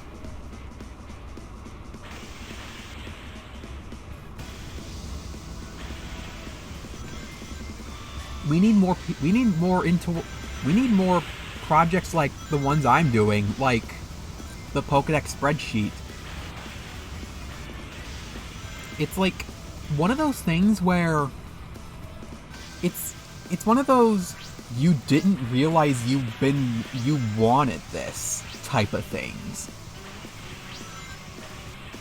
You didn't realize you wanted it, and it didn't exist until now, and now that it exists, it's like, oh my gosh, this is amazing. I didn't even realize I wanted this. That's also the type of thing I want to impress people with. Stuff that we didn't even realize that we wanted. To such that level.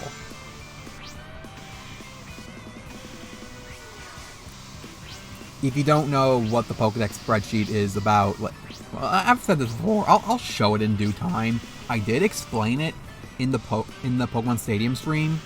No need to explain it here.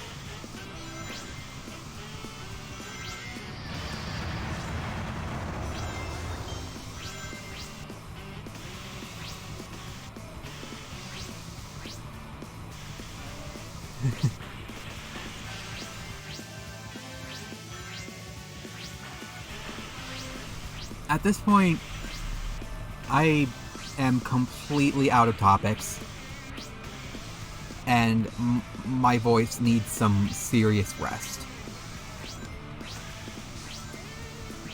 But at least I've learned that reading a script does more harm to my voice than just coming off of thoughts and instincts. And I hope to never do heavy scripting ever again. I guess I can like say my closing thoughts on this whole project, or not the whole LP, but like this entire mission mode thing to let loose my thoughts. Select. Overall, Select a game. I didn't explain everything as thoroughly as I'd like, based off my thoughts, and heck, even scripting. But I explained it thoroughly enough, beyond my capacity. I think I've explained everything. Everything about why the break took so long, why there's all these more minor breaks between even these videos.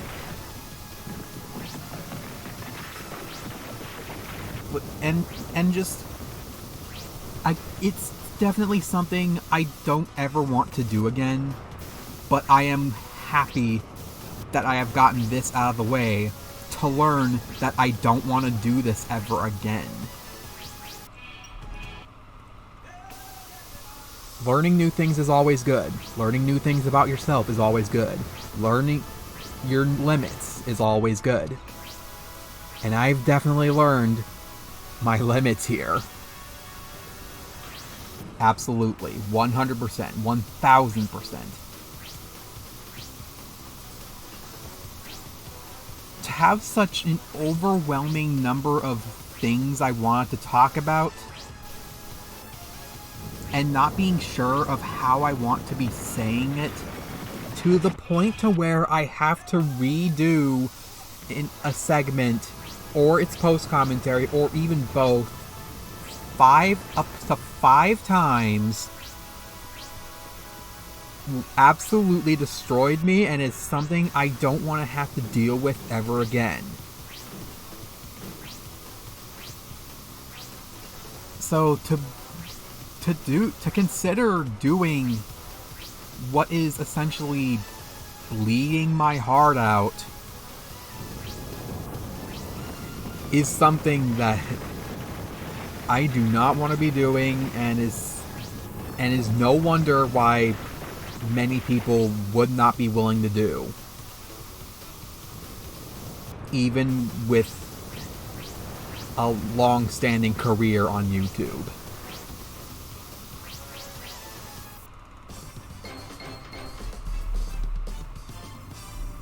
To do so much work into the commentary, into the scripting, into your thinking process, and then into the video editing, to double check, triple, quad, quintuple check that everything you said is the things you want to be saying, to patch it up later, to even more do work, to do even more commentating work, to patch up what you've said because you don't want to start over again. Doing all that work is something I do not want to do ever again. a similar amount of work will have to be done for Chao. But unlike this, is something I'd look forward to putting my heart and soul into. Because it's more of my passion. That said, I won't know it'll be my passion on the video side of things. But it is definitely something I want to thoroughly explain, unlike any other. To finally put a closure to Chao knowledge once and for all.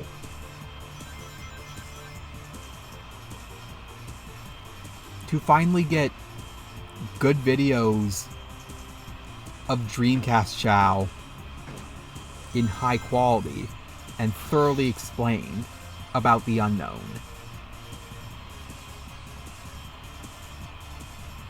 That is something I want to do.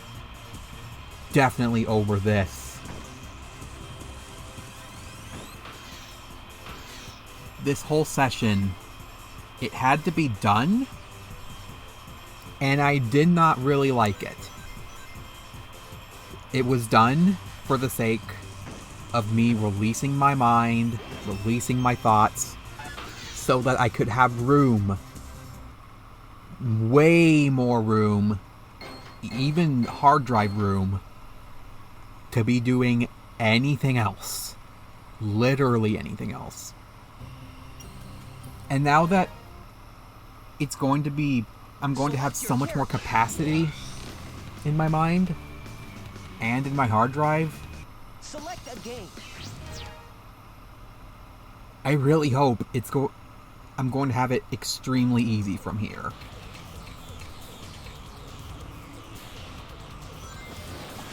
We'll see. I'll keep you updated.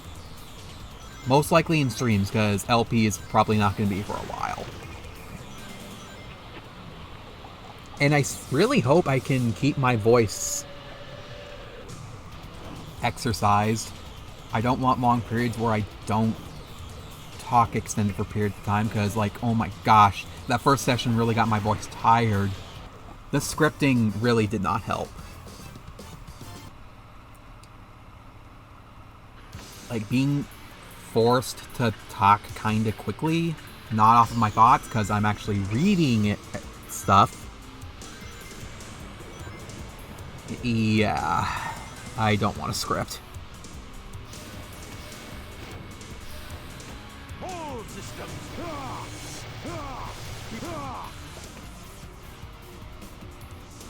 Better get going. You're no match for me.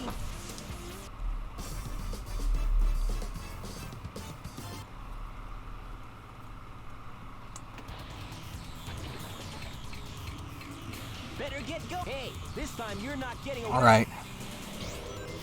So at this point, I'm completely out of things to talk about. Still 7 minutes of this video left.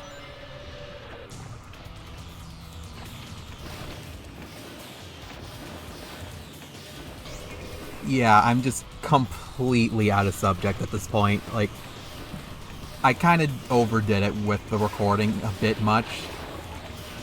Probably shouldn't have done the minigames, but it's Metal Sonic. I'm doing everything Metal Sonic.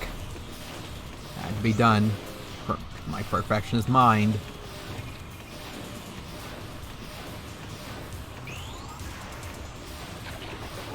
Which reminds me, I should watch that max percent speed run to see what their definition of max percent is.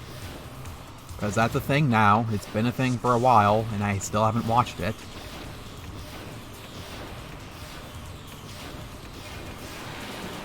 But anyway,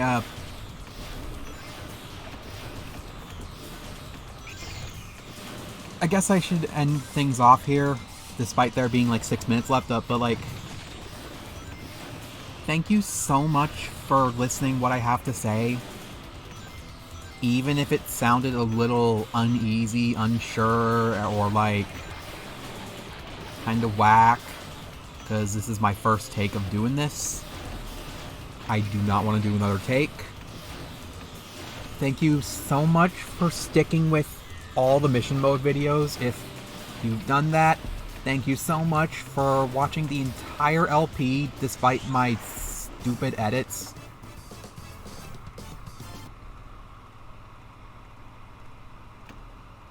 Oh yeah, I remembered something I want to talk about. My other LPs. Because, like, I kind of want to replay the games in some capacity, and that's why I was replaying Paper Mario, except in ROM hack form. I want to do the same for the other games, actually. For Donkey Kong Land, I want to do the Donkey Kong Land trilogy. For Kirby, I just want to play several Kirby games in a row. I just basically want to stream the games, basically. I'm not redoing any of the LPs. I'll do it in stream form. You've had your fun. Now it's my turn.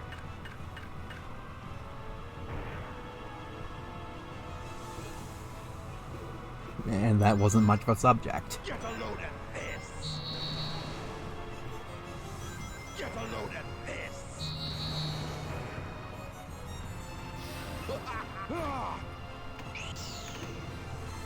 Gex, definitely want to do Gex Trilogy, because I I do like Gex 3.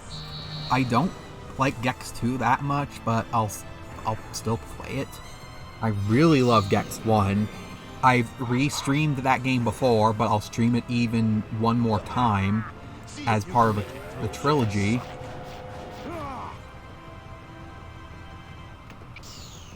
Get a load of this. Super Mario Bros.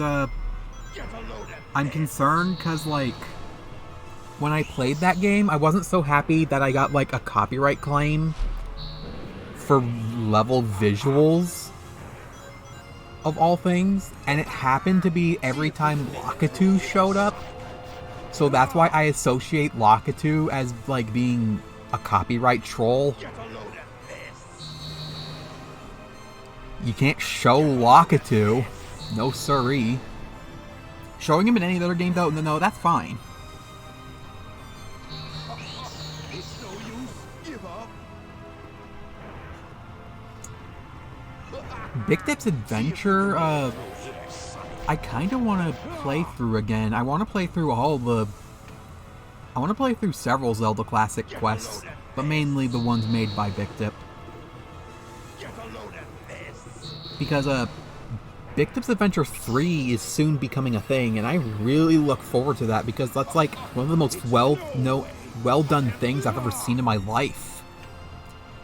Using a shit program to make something look like a modern sprite work game is absolutely amazing beyond humanity. And I so look forward to it. He's not gonna get away with this. It's no use. And then SM64 ROM hacks. I don't know how I'll approach, honestly, but I do want to go through at least the more notable ROM hacks and Star Revenge. Watch out. He's up to something.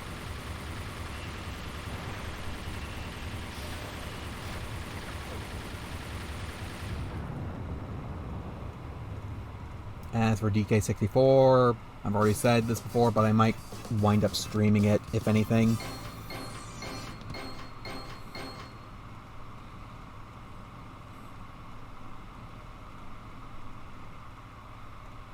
Was there a 7th LP I did? I can't remember. I'm sure you'll get the point. I should end things off here, but like... So like...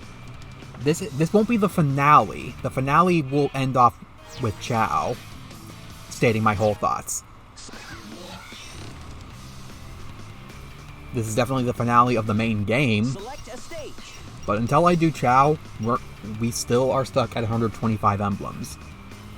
Even though Metal Sonic you unlock with 130 emblems. Anyway.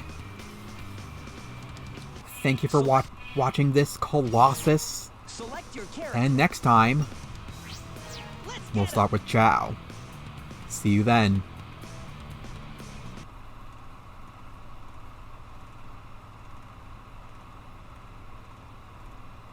Oh shit.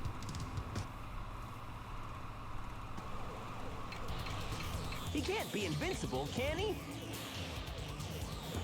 Like, this was seriously over 43 kilobytes of text I was working with in my to-do list and scripts.